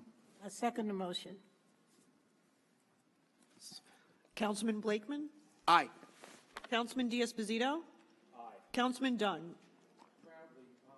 Senior Councilwoman Gooseby? Definitely aye. Councilman Muscarella? Aye.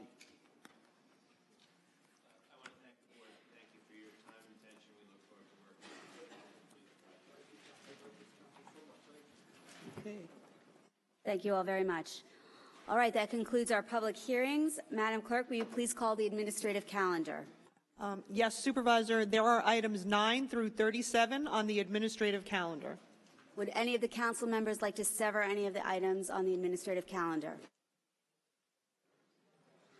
All right, then, may I have a motion on the administrative calendar? I move that we move the administrative calendar in its entirety. Second. Okay, now that the administrative calendar is before the board, I make a motion to amend item 23 to conform the resolution with the actual access agreement. In the third whereas clause, I move to substitute and strike the word approximately and replace it with at least. Okay. Supervisor, that was my understanding of the agreement, so I second that. Madam Clerk? Supervisor Gillen? Aye. Councilman Blakeman? Councilman Diaz-Posito? Yes. Councilman Dunn? Senior Councilwoman Gooseby? Aye. Councilman Muscarella? All right.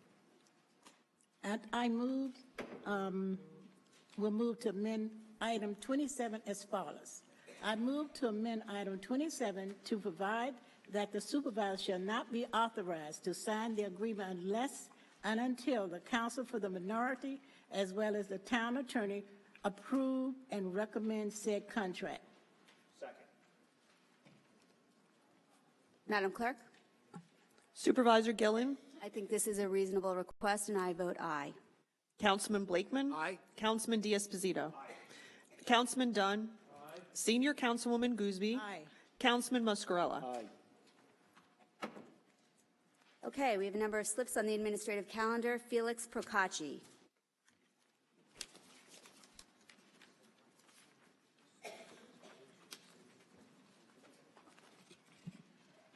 Felix Procacci. On items 14, 15, 16, 17, 27, they have to do with some contracts. Has the compliance officer reviewed each of those items?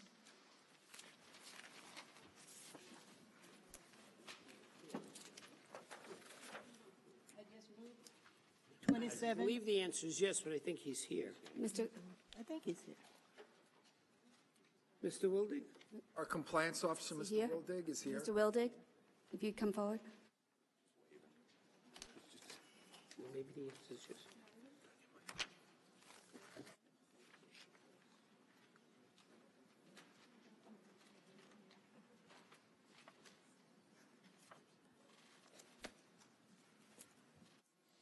Good morning. Good morning. Question was?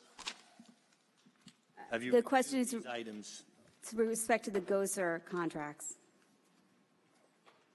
Items 14, 15, 16, and 17, Mr. 17 and 27. And 27. 17 I did. 17 you did?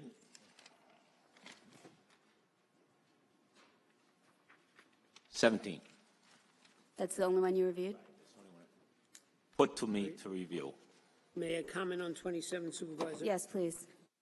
There's a $700,000 grant that is at stake if we don't take action today. So on 27, we don't have the contract yet. The resolution that the board is voting on says that the supervisor is authorized to sign after both the town attorney and the attorney for the minority agrees that the terms of the contract are satisfactory to the town. So 27 would not be, is not, we do not have that one yet.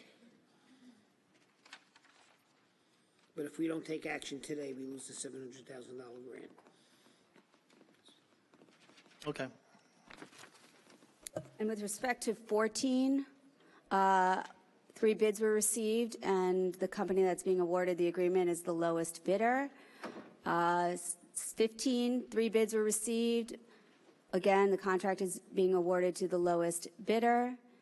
And with respect to contract 16, we only received 1 bid, and it was deemed acceptable. And 17? 17 was reviewed by, 17 was reviewed. Okay, even though these are public bids that goes to the lowest responsible bidder, I think it would be a good practice in the future that all of these contracts go to Detective Wildig for review and comment, just to make sure that everything's been done according to procedure. Okay. I agree, that's a good practice. I'll make, I don't know why they weren't sent to him in the first I'll place. get together with purchasing, make sure that when they come in that, again, I'll take a look at the bidding and see if it's the lowest bidder and they're qualified, Excellent. Thank you. located and authorized to do business in New York State. You don't mind if I still call you detective, do you? You can call me detective. I wore it for 31 years. Thank you. Thank you. That it? Yeah. I think so. Again, on item number 28, the various offices and positions. Again, you don't list the leave of absences. On May 7th, after this meeting, I went to my school board meeting, and on a section C, it's leaves of absences. They recommended a lady, Christina Messeri, assignment teacher, for family leave from April 1st to April 30th, with pay, and family leave without pay from May 1st to June 7th, and projected return to work on June 10th. And then they also reviewed the minutes of the meeting of April 17th, in which Laura Scarpatino, secretary, took medical leave with pay from April 16th to May 10th, and medical leave without pay from May 13th to May 17th. And another lady, Christina Pizarro's, an assignment teacher. Mr. Procacci, may I interrupt you just for 1 second, just to preserve your time? I know your concern about this. I've been working with the town attorney about finding a way that we can let you know who's going on leave without invading their privacy. But the point is that as I went through it at the last meeting, I got 3 different excuses when I asked the same question. Joe Rod gave me the HIPAA excuse. The first one, I don't know who reviewed it. I know the FOIL officer doesn't do it, but some attorney, I guess, gave another excuse. And then when I put it out for the appeal on the FOIL request, I got a 3rd excuse, and no justification to any of those excuses. Here are real situation Felix, in which, as someone who fashions himself as a civil libertarian as you do, why would you be inquisitive as to the nature of the medical condition that required the leave? I never asked for that. I never asked for that, and all I asked for was... What's your point? I don't you get your keep point. on interrupting me. I could talk and I could explain it to you, or you could keep on interrupting Well, hold me. your time. Just tell us what your point is. Please hold Mr. Procacci's time, Ms. Hanson. What's your point, Felix? My point is that we're entitled, because it's a financial issue, that the public is entitled to know whether leave of absences of employees are being taken. It's just like we would... If they say it's medical... I don't need to know that. It doesn't have to be further inquiry, does there? Well, once again, you can't just keep quiet and let me finish. I don't understand that. You don't, right now, all you put is 9 leaves of absences by personnel. We don't know the names of the people. I don't need to know as much as they are putting in my Franklin Square School District. All I asked for, and I clarified this numerous times, on numerous occasions, on numerous meetings, all I asked for is that the list of people be put on if they are taking a leave of absence. It'd be nice to know the date range because it's a financial issue, and there have been, as you may know or not know, there have been issues in which the proper thing wasn't done by town officials and improper things have been done or alleged, and this is a one-way of feedback to the public so they know that that the town board, the management is doing the proper thing as far as the leave of absences. Well, can I tell you, I don't, and I'm all for transparency. I don't think there's any reason why you have to know their names, because then they have to explain why, and in most circumstances, it's a medical leave, and then you are violating their privacy by asking those questions about someone who's out on leave. Most of the time, it's a medical condition, and they don't have to explain that. That's the federal law, and that's the right thing.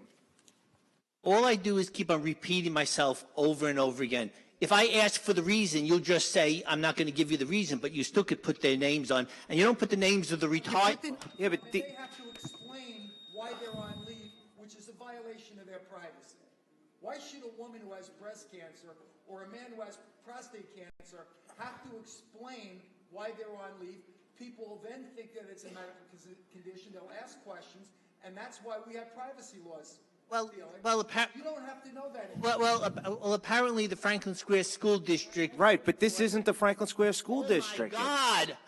You're violating the rules right now. I'm constantly being interrupted. Mr. Procacci, it was explained. All right, you had... Ask the supervisor for permission first? No, you had 3 minutes. Now I'm going to speak.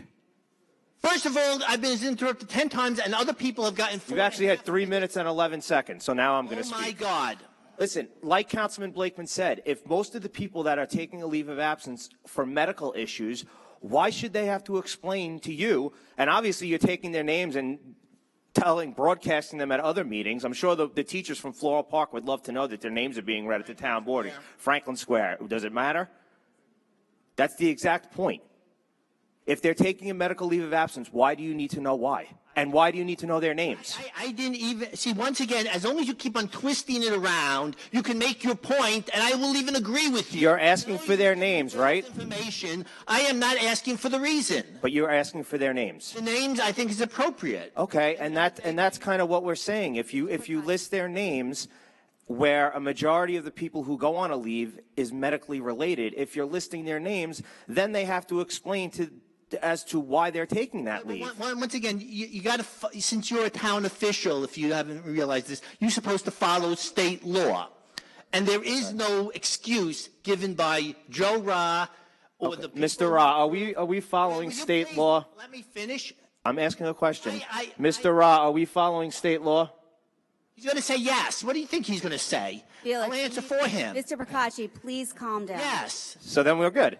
No, but he's not correct, because in the excuses given to me in formal FOIL requests, he did not give any legitimate reason. Mr. Procacci, Mr. Ra, have we been working on this issue? We are working on this issue. It's not a black and white simple, it's not a simple answer. It really isn't. You gave 3 different excuses. This town government has given 3 different excuses because you can't figure out which one it should be, but you just don't want to give the information, even though it's required by law.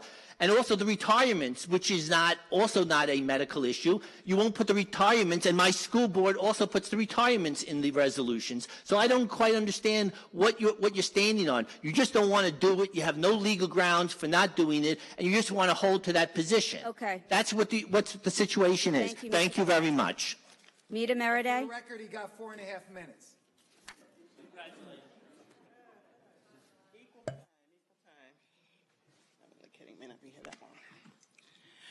Mita J. Meriday. I prefer, if you know me well enough, feel free to call me Mita, or if you don't know me well enough, respectfully, you can call me Miss Meriday, but please, in a public setting, don't ever address me as Meriday. That's a family name, not an individual name. I was given names, baptized with names for a reason. Those who need to hear that, I'm clear with that. Item 14, just again, I continue to see some of these same names as far as companies, as far as contracts. So 14, 15, just again, my question is consistent with regard to the outreach for diversity and inclusion, service disabled, veteran-owned, minority-owned firms. What are we doing with regard to that as primes? And at this stage in the game, since I can't seem to get too much traction or anything of significance on the prime level, what are we doing as far as secondary, particularly when we're considering that we are receiving in some form or fashion state and federal funding? Well, with respect to this, Mr. Ra, you can jump in. We are required to accept the lowest responsible bidder, which we did in all of these instances for each of these contracts. We put it out to RFP, we get responses back, and then we are required to award it to the lowest responsible bidder. Is that correct, Mr. Ra? That's correct, Supervisor. But it's also based on good faith effort, and if you're not in good faith, maybe exercising that outreach in a Spanish language publication or a publication geared towards veterans, again, that's not putting forth a good faith effort, which is also a part of that same law.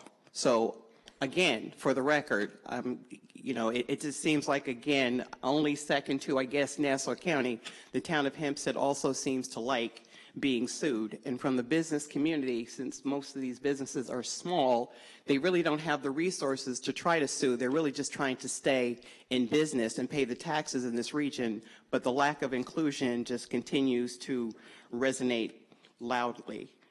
I know that there's a question that's usually asked about the various offices and positions and occupations. Are most of those under item 28, are they are they based on retirement or transfers or what? And if these are any open positions, how can other people possibly find out about these positions? So most of these are there are people being moved off the Tosner list. There's someone who's being advanced because someone retired and they're taking over their functions. I believe correct me if I'm wrong, Mr. Seven, there are no new hires on this. It's just people being moved up because of needs in the department, and every single salary increase was vetted to make sure there is actually money in the budget for this, and the controller has signed off on that. Okay, well, I appreciate that. So can we now say that everyone from the Tosner list has been addressed, or we still have people remaining? No, there's 30. We have to move 30 people up per year. And so I did try to move some people up, but that was delayed. But now some people are being moved up today. And how many overall do we have left? So there are 30 per year on the total list. 24 left for this year. So we have 24 left for this year. Okay, so there's 24 left just for this year to get them moved up. So I'm hoping that we can move that process expeditiously. Lastly, item 14, just really concerned. Anytime I hear anything about the governor's office of storm recovery, I shiver because of the residents, and I'm sure that, Councilman D'Esposito and any of those that are dealing with South Shore issues, as well as Councilwoman Gooseby, and also done with regard to the issues that are impacting our residents. So I just had some questions about this particular item. So what I know about this is what's going to the work that's contemplated is we're going to retrofit existing streetlights with solar power and backup battery storage. This would typically allow for operation for 3 days following a power outage. After Superstorm Sandy, power to streetlights was not restored for an extended period of time, and so we're trying to help first responders and emergency workers by having these solar power battery charges that would provide power in the event of an outage. Well, and it's mainly along the roadways of Sunrise Highway and Merrick Road. Okay, what would be the impact as far as the roads is what I'm curious about, since we still have a pothole issue, and anytime anything relating to lights, particularly PSEG or National Grid, if they dig a hole, we got problems. This is really just fixing those lights. So it has nothing to do with no. it has nothing to do with the infrastructure. Thank you. Yeah. Oh, okay. So like I said, it's nothing to do with digging in the ground. Because I'm really concerned, and I'm hoping that town officials can really kind of get into these scenarios with these residents, particularly, like I said, Freeport, Baldwin, Merrick, along the water, that we really need to address that. And it's unfortunate that I didn't get an opportunity to speak to Mayor Kennedy about that, because Freeport in particular, I'm glad to know that we're putting solar panels on the lights, but the houses that are still on pallets that are going to be washed away in the ocean really won't need the lights. Thank you. They need to be in their homes. Thank you. Johnston Williams.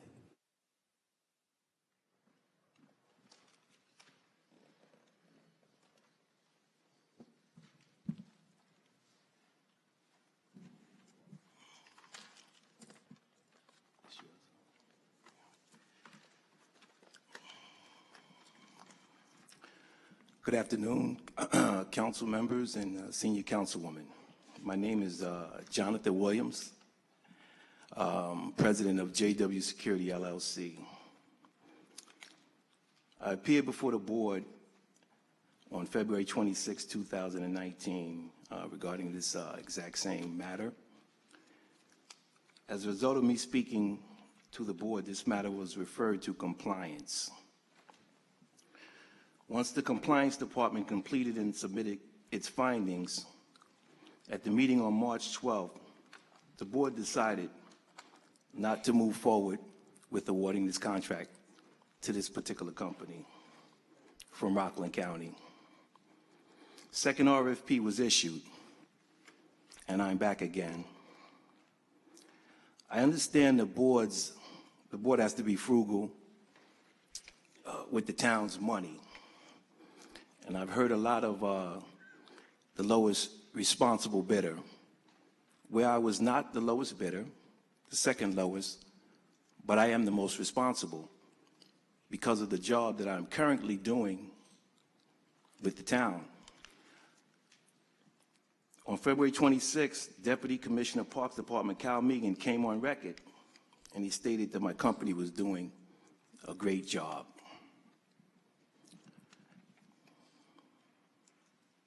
How does the board determine responsibility? Do they believe someone is responsible, or do they know? I've been doing a responsible job from anyone that you can ask within the town in the Parks Department, so you don't have to believe it, you know it. I reside in Roosevelt, pay local taxes. My office is in Freeport. Everyone that I employ for this particular contract resides within the town of Hempstead. I am clearly the lowest responsible bidder.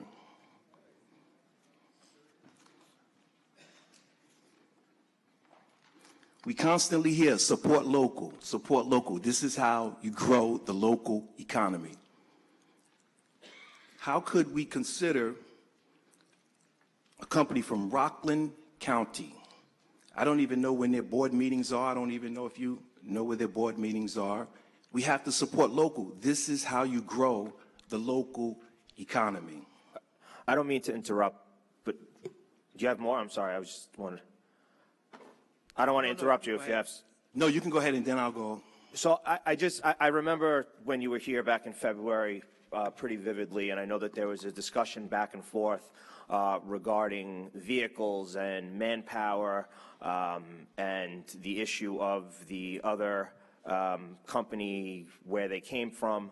And I think that, if I remember correctly, it was turned over to the compliance officer to review. That is correct. Mr. Wildig, could you please come down, because I know that you did review this, and I believe you threw out all the bids, and then you put it out to bid. We put it out to bid again. Could you please walk us through that process?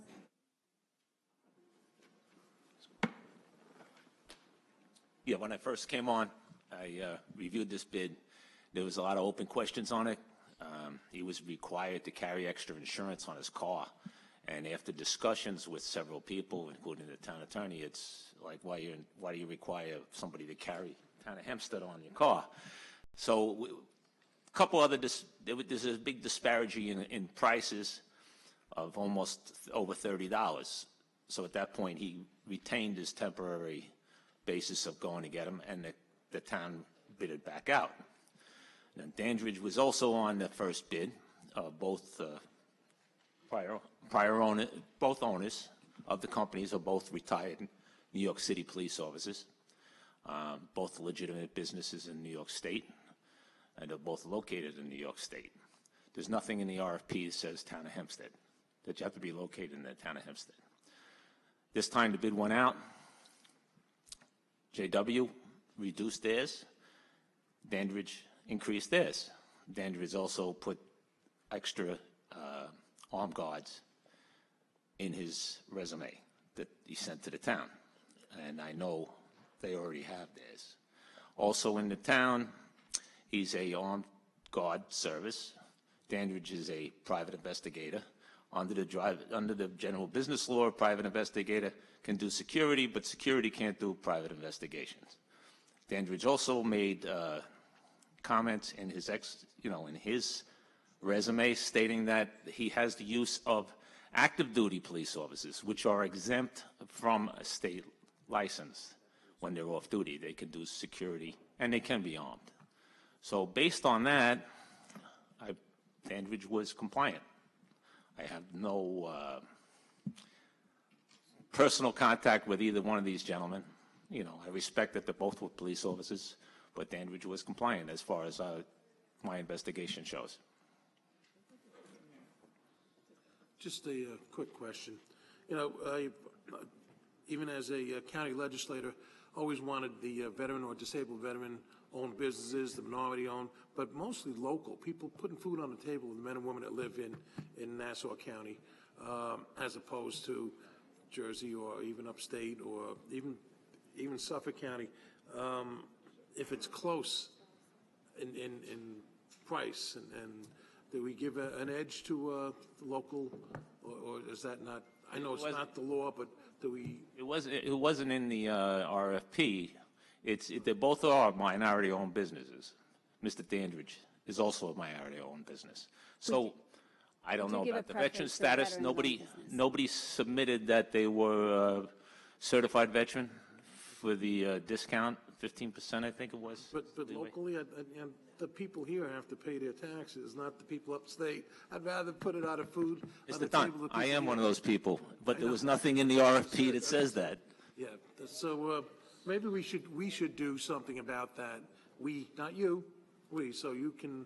The RFPs don't when they submit the RFPs, you don't have anything in there saying, are you a town resident? Yeah, I think what's important to realize just for everybody is that Mr. Wildig, all he did was read through the contracts and make sure that they fit the criteria, and that's where we are today. But the gentleman makes a great argument, and I think we should put food on people's Can we tables do that that? live here. So that's us to do, not him, but that's for us to make it part of our procedure, that we put food on the table of the people in our community. So, and then you'll have the arms to do the, you're not armed right now to do that because there's nothing in the law that says that, or in the RFP, as you had said. So we should look into that and put something forth so we can protect the people in our area. And Mr. Ra, will we be in compliance with the state of New York? Oh, he's over there. Mr. Ra? On this particular contract, there's no local preference. See, that's the only problem. I've looked at this, and we've worked with him with it. And the problem that happened is the disparity between, so there's two bidders that are lower than you. You're lower than you were before. So that's the only problem. And I'm sure there is a state law, that we have to have the lowest bidder. I like what you do because I know that you're hiring people who live here. And if I could have done anything with my colleagues, we would have been able to do it. But it's still, again, the difference. And I know my friend over there would like to do something, but we have to follow the law of the state of New York. And that's the only reason. I totally understand and respect everyone's opinion, but I thought it was a two-part lowest responsible. Do what now? I thought it was two parts lowest responsible. No, it's not that. The state of New York has not said that, as far as I know. Am I right, Mr. Ra? Mr. Ra? Could you please explain? That's correct. The lowest bidder, it was considered to be responsible. Was considered responsible. So it is lowest responsible, but in this instance, the lowest bidder was considered to be responsible. And I did check to see. I know that you're a minority, he's a minority as well. So that we couldn't do anything with that. I can respect whatever opinion the board comes up with. I'm a good winner, and I'm also a gracious loser. But at the same time, I like to thank the board for the opportunity to provide the service that I've provided. And if they need me on an emergency basis, which they may, my company is here. So I respect you for appreciate your time, and I'll continue to do a good job until the town turns the contract over to the next company. Thank you, Mr. Williams. Thank you for your Really service. appreciate you. Michael Turi? Stay safe.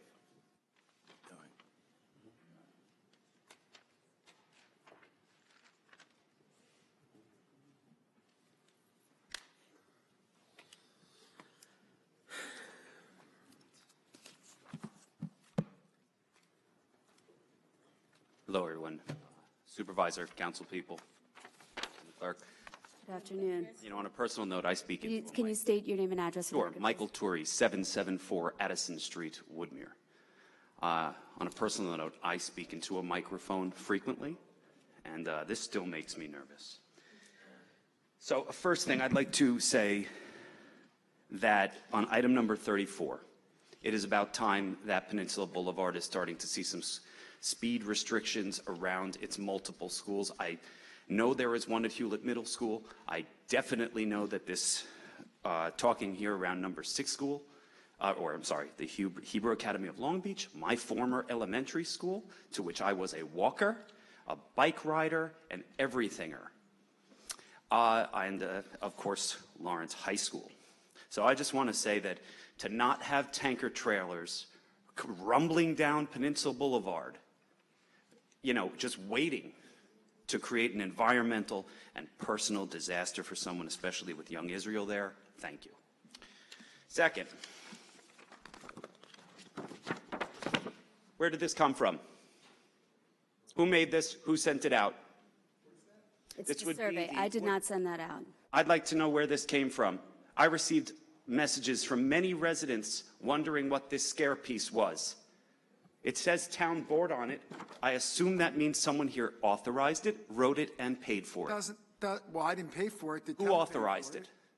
I was one of the people that authorized it. Who else authorized it by a show of hands? Councilman Blakeman and I worked on it. Okay, exclusively. Mr. Turi, I'm sorry, this is not on the administrative calendar. You're going to have to reserve your remarks for public comment. And when is that? That's right after we get through the next two You know what, slips and we vote on Supervisor, this. can you make an exception because unfortunately, well, fortunately, I have a meeting with a spiritual leader in my district who's visiting from out of town. So I will not be around for public comments. So I want to give this gentleman an opportunity. So if we can make an exception. I appreciate that. Go ahead, sir. So were the two council people who? Yeah, you want me to explain it? I don't need you to explain it because I read it. What I do want. Well, you said it's a scare tactic. I do. Let me tell you that. Why do you think that's a scare I think it's a scare tactic because when you tell people, listen, the thing that you asked for that we said we would study, but then we haven't come back and told you what that study is, that's going to cost you around $2,000 a month. Take my word for it. Or you could say that you like this other idea. I believe the downscaling from 250 lots to 60 lots. So it's either or, and there was no chance to speak to the community first. No, that's on either of these. Okay, so you're not accurate. I definitely am. How am I inaccurate? You're not accurate. So you have had a community meeting based on the Park District study. Let me clear my time. I'd like to use it. Let me clear the record. Okay, I'd like to stop the clock. You asked for a question. Stop the clock. Good. We want to give you the answers. We want to be completely transparent, sir. I appreciate that. I want you to be comfortable that we are doing the right thing. So basically, based on public meetings that we had, based on information that we received from the public, there are three things that were very, very clear. That, number one, the community did not want a regional park because that would increase the traffic and that would be a burden on the taxpayers. So the regional park was ruled out at these meetings because basically the people told us we're not interested. What they did say they were interested in is preserving the property as a park or a golf course, which would then require a park district to be formed. And the delineation of a typical park district is approximately 1/2 mile radius from the property, okay? The other thing that people said to us was, can you reduce the number of houses as an alternative? Some of the people in the community don't want a park district. They don't want a park there. They don't want a golf course there, but they don't want the increased traffic. We said that we would consider that also. So basically, the two things that the community asked us to investigate was a park district, how much could that potentially cost, and that is contained as information in there. And the other is if you were to upzone, in other words, reduce the number of houses, what would be the reasonable number? Because I want you to be absolutely clear on what the choices are. The choices are, if we do nothing, the builder just on the town side could put up 244 houses, which would completely change the character of the community. It would be a disaster. Environmentally, traffic-wise, quality of life, it's not what the community needs, wants, or is appropriate. So then, in order to pass judicial muster, because the developer is already suing us, in order to pass judicial muster, we have to come up with a number of lots that we reduce it by that is reasonable. The reasonableness is looking at the surrounding area and how the surrounding area is zoned. The surrounding area is zoned 1 acre, half acre, 60 by 100. So it's a mixed bag. All right? So we had to take a look at that. We had to take that into consideration. We studied the environment. We studied the traffic. We studied quality of life issues, water, everything, wildlife. We took that into account, and the number that we came up with is a number somewhere in the 60 to 70 lot range, which we believe, according to our council, would pass judicial muster. Now, if we came up with a different number, let's say 10, we went from 244 to 10, then a judge could say, that's unreasonable, town board, you are violating the owner's property rights, and therefore they get their 244 houses. Those are the choices. It's not going to be a perfect solution, but before we have another meeting, which Councilman D'Esposito and I and the supervisor are going to have, we decided that wouldn't it be better before we have the meeting to get the pulse of the community and get a sense of what they would like so that we can then address those issues. It's for informational purposes. I have to interrupt for 1 second. I did not decide that. I was not We consulted about this Councilman mailer. D'Esposito. I did not review this mailer. I participated 0 in this mailer. It was not discussed with me at any point in time. We did agree on the course of action. I did not agree to this mailer. I did not agree to this approach. You sent out a mailer, Councilman, without even discussing it with me. I did agree that we should all work together on resolving this. Discussing it with me. So but I'm not taking responsibility for a mailer that you sent out without consulting me. I had no part of this mailer. I did not participate in this mailer. Do you concur or not concur that you came to the same conclusion as Councilman D'Esposito and I did, that the reasonable and rational choices were to either upzone or to create a park district? Okay, Is well, that accurate or not accurate? Councilman, I'm going to explain to you while those. No, I'd like the supervisor to say, because otherwise I need to know whether we're on the same page, because I thought we were. I'm on the same page that we did a study, and we had paid a lot of money to Cameron Engineering to do a study. And that study came back. I haven't seen the results of that study. That study should have been discussed with the residents, and this should have been brought to the residents before giving them an this choice. The study was sent to you a long time ago. This study should have been discussed with the community before this survey was sent out. I totally disagree with the course of action that you took without discussing with me, and I will not agree with that. Okay, thank My you. solution is talk to the community first. I would talk to the community first. What would you do? We had the meeting with the community. What would you No, do? you didn't. No, we didn't have a meeting. I'd like you to speak with me now. Is there a choice between the two choices? Is there a rational and reasonable choice between the two choices that are on that survey? Are they? I haven't discussed it with Cameron Engineering. I think there may be other choices, but I think we need to discuss the potential choices with the community. You're waffling on what you've told me consistently. I'm not waffling. I always believe that we need to talk to the community first. You should tell the public the truth. I agree. You should tell the public the truth, and that study should have been shared with the residents before giving them you have choice A or choice B, and that's it. Wait a second. Yes. We're notifying the residents that these are their choices. How can you say we're not notifying? We sent them a letter saying these are the choices. Can I give us your feedback? Mr. Councilman, I'd like to speak now to answer that. Just real quick, we took the opportunity to reach out to way more people and way more neighbors than would have fit in any school if we were to have a community meeting.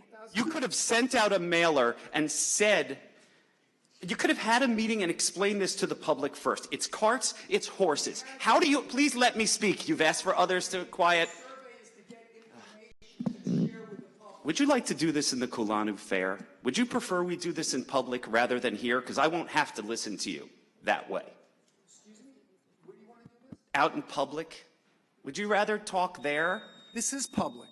Okay, good. Then I'd like to speak in public. Please let me. My question here is, how could you ask the public to make a financial estimation / decision without sharing with them the details upon which the decision is based. I'm not finished. What details? $2,000 a month. Our state and local tax deductions have been taken away from us by the federal government. We have reassessment issues, and you're about to say to someone, but please let me finish. What do you think it'll cost? Your time's up anyway. I haven't seen the study. How could I know what it costs? I took you out of order. Your time's up, and I'm still letting you speak. But don't ask questions and make statements unless you want an answer. Do you want an answer or you don't want an answer? I want to see what the study says before you ask me to make a decision on it, and so do the members of my community. And that is obvious governance. Unfortunately, sir, our legal counsel has advised us that we cannot disclose the financial information that we have concerning values, because if we do, we are in litigation now. They could use that against us in the lawsuit and any future lawsuit. So we gave an estimate based on what we were told. But we can't, in the middle of litigation, give you the exact numbers. Values of what? Values of the cost of values of the cost of acquisition of the property for a park district or any other public use. Mr. Ra, I'd like to request a copy of that legal decision because I've not seen it. Consult the lawyer. I will. Well, I don't know. Mr. Ra, please can you get me a copy of that legal opinion because I've never seen it. It is my opinion. Do you think And we should I share that apologize for getting a little Supervisor? worked up. I will look at the legal opinion. You're a of our lawyer. Do you think counsel. we should share I information haven't about- analyzed it, and as a good lawyer, in I don't litigation now draw over conclusions valuation without of looking at the facts. Councilman, you said you had somewhere to go. I don't want to keep you. Maybe I do too. I thought this was very, very well written. I wonder where the half-mile concentration comes from, but I assume that that's legitimate. I thought this was very well written. The problem is when you put it to a choice like this. I received 24 phone calls on Friday afternoon saying, Michael, do you have any idea what this is?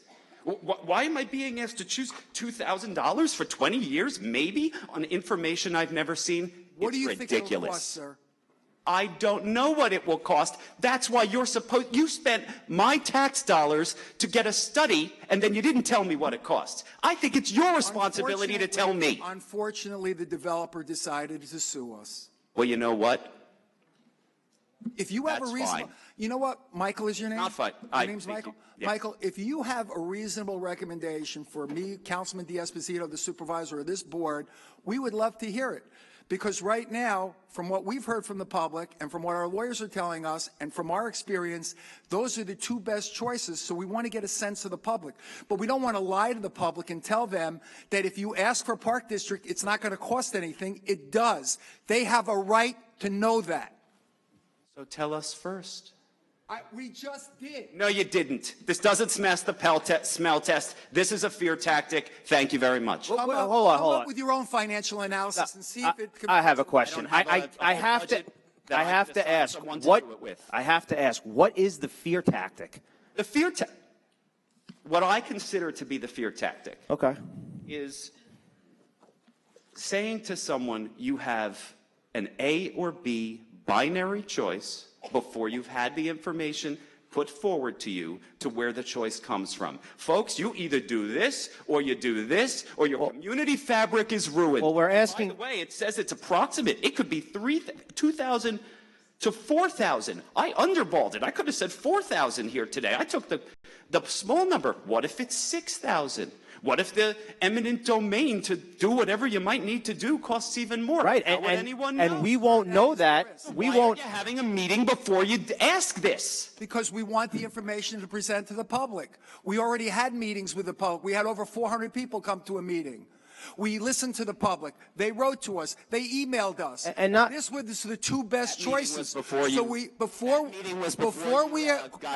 we spend the taxpayers' money, we ask them for their opinion. There's nothing wrong with that. And not only that, if I may, but this isn't just about a community meeting. I mean, we both, whether it's Councilman Blakeman or I, spend tons of time in the Five Towns community. There is, well, just let me finish. And what I'm saying is that we've spoken to the community. They have access to our office, social media. We see them at events. This isn't, I mean, it's not like we've put up a wall around ourselves and haven't spoken to the Five Towns community in a year and a half.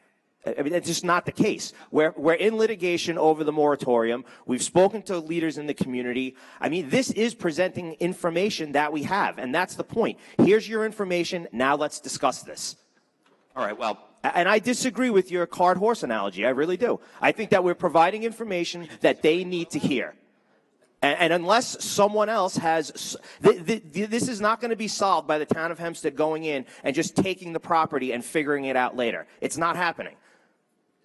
I don't think there's any chance. And I didn't say you did, but I'm just saying we're trying to come up with logical options in order to maintain the quality of life in the 5 towns. And this is just asking people's opinion on 2 different options.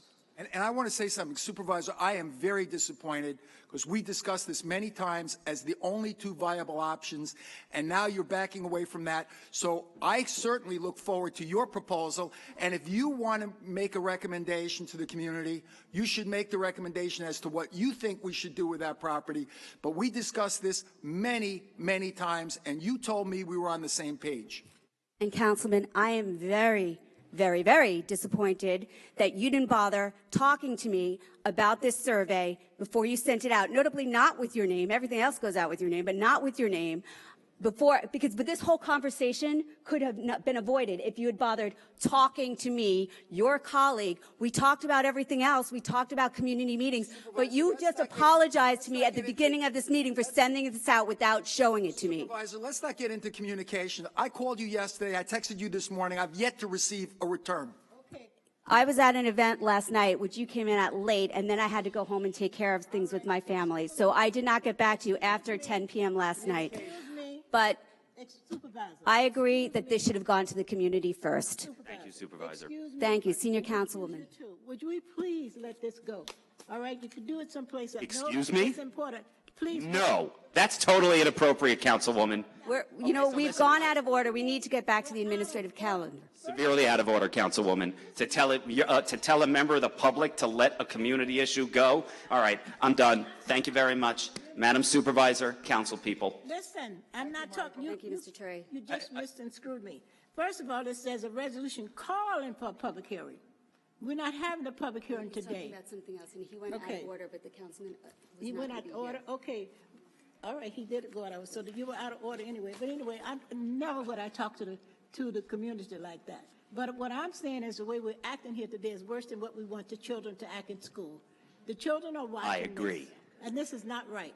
So we need to have some decorum, and we need to act like adults. And this is a public meeting, but it's a meeting for the community. We should not really act in this manner. I know somebody else who does, and he's really stopped sometime.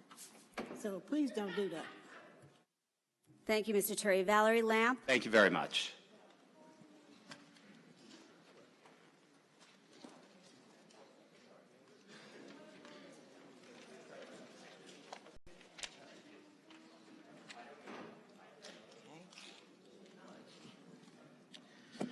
Valerie Lamp Baldwin. Regarding number 25, the Summer of Love, which I understand has been around since at least 10 years or so, waiving the adoption fees, what I'm here to ask is on this item specifically, who is going to be vetting these adoptions, especially since there's been an uptick in returns. There has been an uptick in bite cases because of poorly evaluated animals who behaviorally then caused injury to both people, owners, adopters, as well as their animals. Who will be vetting these adoptions?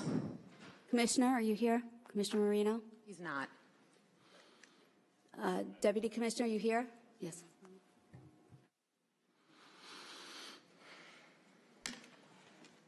I think we have to share this today. Good evening, good afternoon, Supervisor, members of the board. It would be the same people who evaluate every dog and cat that does go out. And so whose standards are we meeting regarding these evaluations?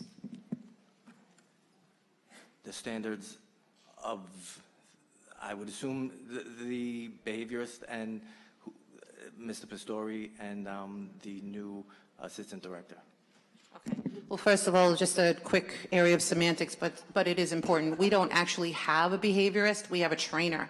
That said, what I wanted to, this is my concern, okay? So the same people who are evaluating animals who then become aggressive, we have pictures after pictures, emails after emails, lawsuits after lawsuits of animals that are aggressive with other animals, children and like males, people in uniform, etc. They're being adopted out, and it's wreaking havoc in terms of returns, bite cases, and injuries. So what I also wanted to know is, because these are the same people who apparently cleared Road to Home Rescue as a place that meets the town of Hempstead standards.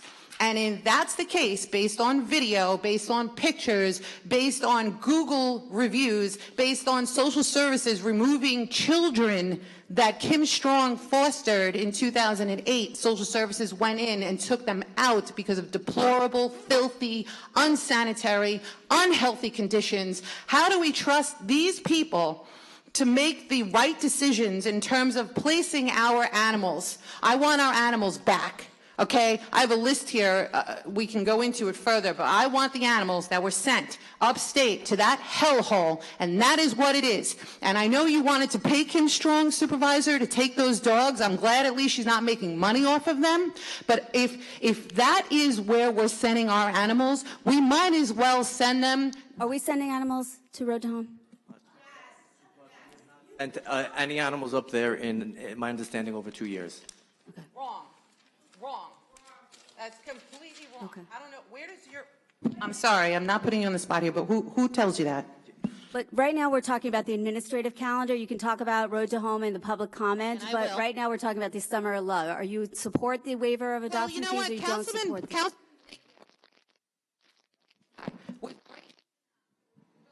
Order for that young man that was just here, and I'm going to ask him to do the same because I know he has to leave, and he gets a vote on this. And I want the board to please put an emergency resolution up, and we want to get the dogs back. These are the dogs that I know are still there, and this is deplorable, Laura. I thought TOH was bad. Okay, TOH is like a prison. This place is a cesspool. It is a sewer. It is riddled with feces and urine, and these dogs are swimming in it in small cages, and the fire marshal raided them. And this is where we're sending our dogs to? It's $5 billion. I don't even care about my time. That guy went an extra 2 minutes and 45 seconds. We're sending living, breathing, innocent, voiceless creatures. We have a $5 billion plus annual budget for this shelter. I want these dogs back. These dogs are being abused. They're being neglected. They're living in filth. Okay. Pistori's gotta go. Thank you, Ms. Lamb. No, I'm not done. You gave that other guy an extra 2 minutes and 45 seconds. We're not even speaking about stuff on the administrative calendar. Out of order. I can be out of order too. You laid the precedent. I'm sorry. I get equal treatment as that guy. Equal treatment. Councilman Blakeman is not going to be here to address his concerns. That's why he asked to go out of order. We can discuss Road to Home in public comment. You can have 3 more minutes. Because animals are being abused. I can't let it go. We've come here respectfully. We've come here well prepared with foiled documents, pictures, videos, emails. We meet with you privately and it goes nowhere. And I can't let it go because I'm seeing animals suffer.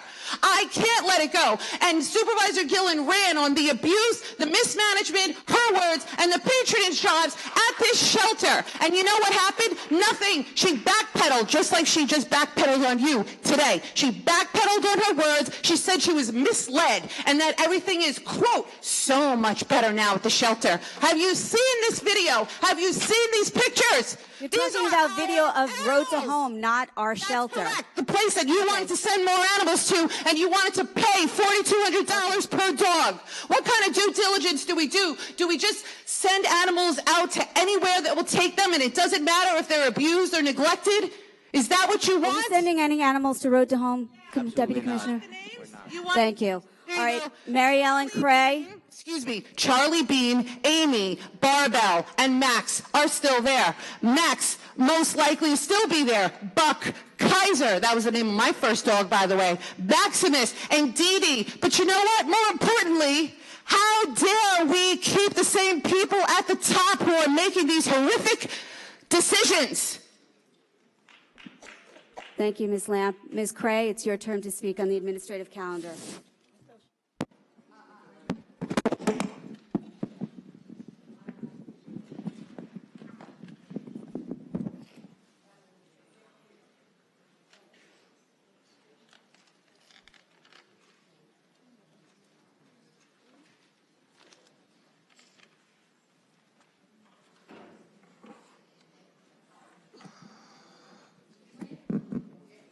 Mary Ellen Cray, 436 Locust Avenue, Uniondale. First of all, on the resolution number 10, I would like to thank you for the use of the parking lot on Saturday and compliment the staff on the showmobile for the assistance which they gave us. Thank you, Ms. Cray. My question on number 20 is this East Meadow, is that where the temple was formerly, or is this a different location? I believe it's the temple. Yes. You believe it's the temple, so they've changed the, and this is Beechwood, is it? Yes.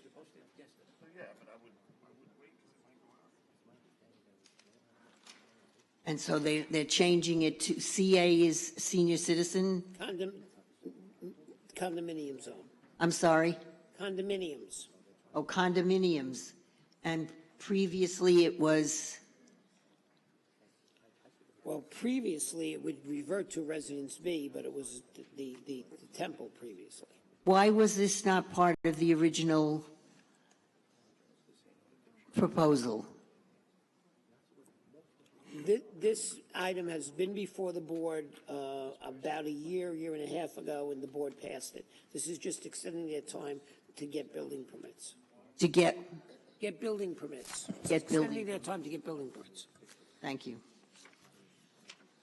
And the Uniondale on number 29, where is the location for that one?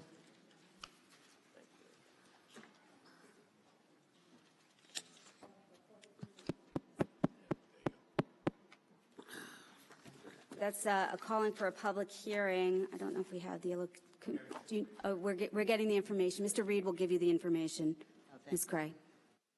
Very good. And since Mr. Blakeman will not be here later on, I have to say that your behavior is inappropriate, and I am absolutely shocked.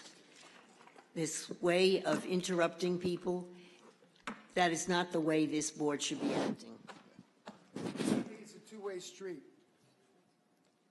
Diane Madden.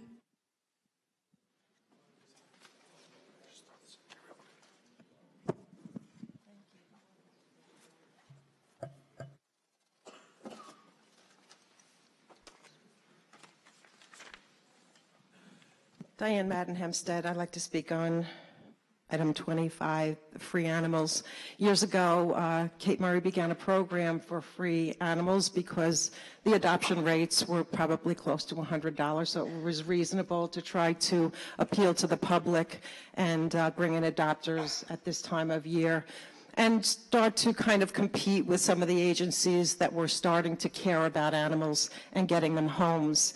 Laura Gillen, you reduced the adoption fees to $25 as if our animals are a pair of Macy's shoes. I don't think it's necessary anymore to give animals away. What's going to be next? Pay people $100? Recently you tried to pay Kim Strong $4,200. Now you're backing out, if not for the board in their good sense, in listening to us. That resolution would have passed. You went to the trouble of orchestrating Ms. Strong and a bunch of other lunatics to come down here to convince you that they could take 3 more dogs for another $10,000. You sat there and read a letter from Bastoy into the record assuring the board that he had just inspected the place. By the way, the most current place in these current conditions. This place has been watched for quite a long time, and it's been very difficult knowing the hell that these animals are going through. And you've got the audacity to stand here and and sit there like some kind of royalty or celebrity as you portray yourself in every photo op you grab with the Easter Bunny and Stu Leonard, and those animals are rotting up there. They're sitting in feces. They're sitting in cages. I have an ACO report that went there a week and a half ago and said no animals should be in here. They failed the fire marshal's report for a fire. God forbid a fire in that place. 118 dogs will die in cages. She's living there herself like some kind of animal. And this is all under your administration. Your guys, Mitch, he's been told about this for a long time. Everybody has come to Mitch. Your other liaison, Rebecca Sinclair, same thing, except she made a way for this to happen. What are you going to do about it? I'm going to keep reducing fees and waiving fees because it helps get animals adopted. So if you're against reducing fees so people maybe with lower incomes can actually adopt dogs, that's too bad. But I disagree with you. And I agree with waiving fees as well. For people of lower incomes, so you can't pull that on me. I know you all too well. You don't care about anybody. You don't care about anything. What you care about is Democratic jobs, period. That's it. End of story. You sit here and give Blakeman a hard time. You're doing the same exact thing on your end and for your party. It's no different. It's called a hypocrite. What are you doing about Pastore? Mr. Pastore serves at the leisure of the town board. And I assume then you're not willing to make a statement because you read a letter into the record. I'm giving you every chance here, Laura.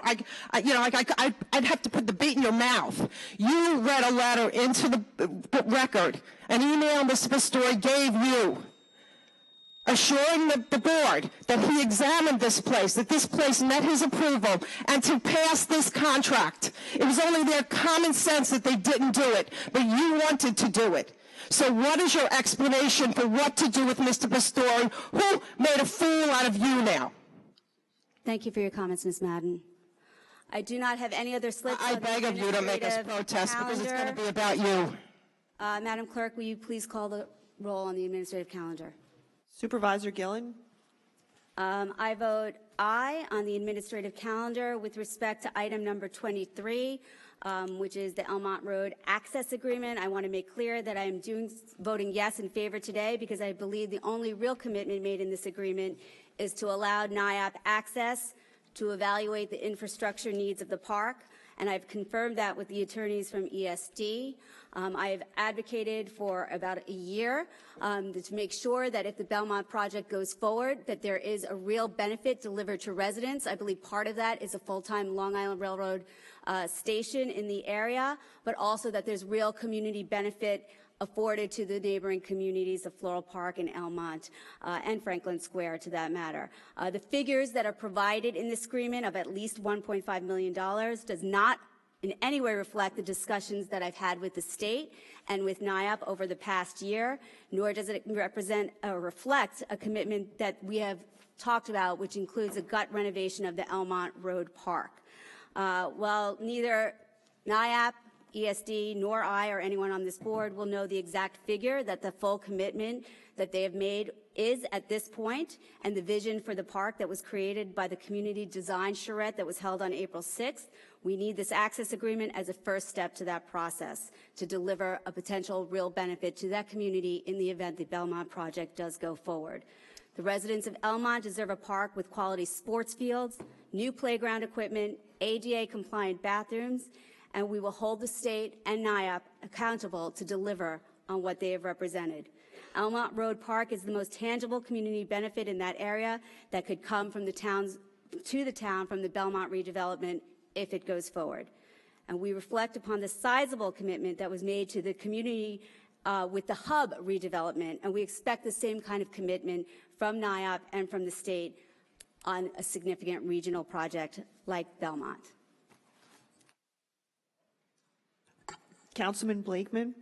Yes, I would like to comment on my vote on that particular item as well. It is no secret that I am opposed to the proposal for the new shopping mall and arena at the Belmont site.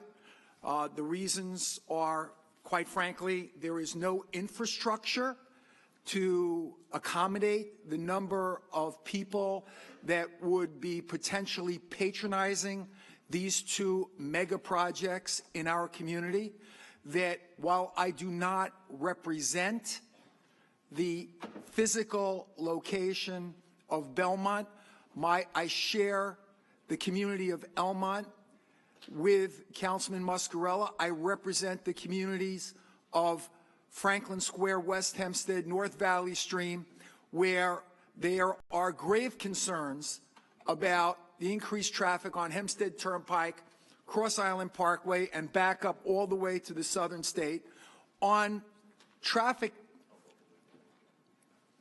locations that are already overstressed. You would have to live in the community and be in the community a lot to know what the issues are with respect to Elmont Road Park. Most of the concerns that I get about Elmont Road Park have revolved around security issues, access issues, and controlling those access issues, and also for a splash pad for the kids.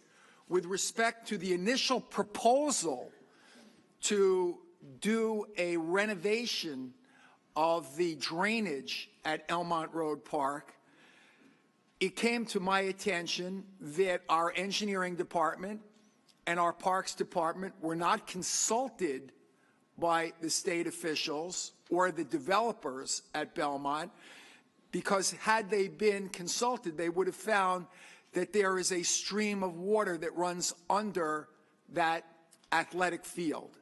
So therefore, there is virtually no engineering solution absent raising the property and installing an artificial field, which is impractical because the field is not regulation size, and for the state to make that kind of investment on a non-regulation field is not only not reasonable, it's irrational when we have other concerns at Elmont Road Park that the residents have claimed. In addition, Councilman Muscarella, who can speak for himself if he'd like, was very concerned that the physical location of this project is in his district and that he has parks in his district and none of the investment was made in his district.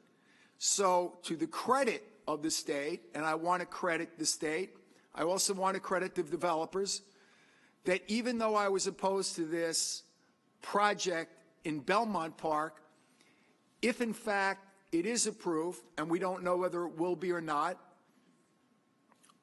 I have said a couple of things that are non-negotiable.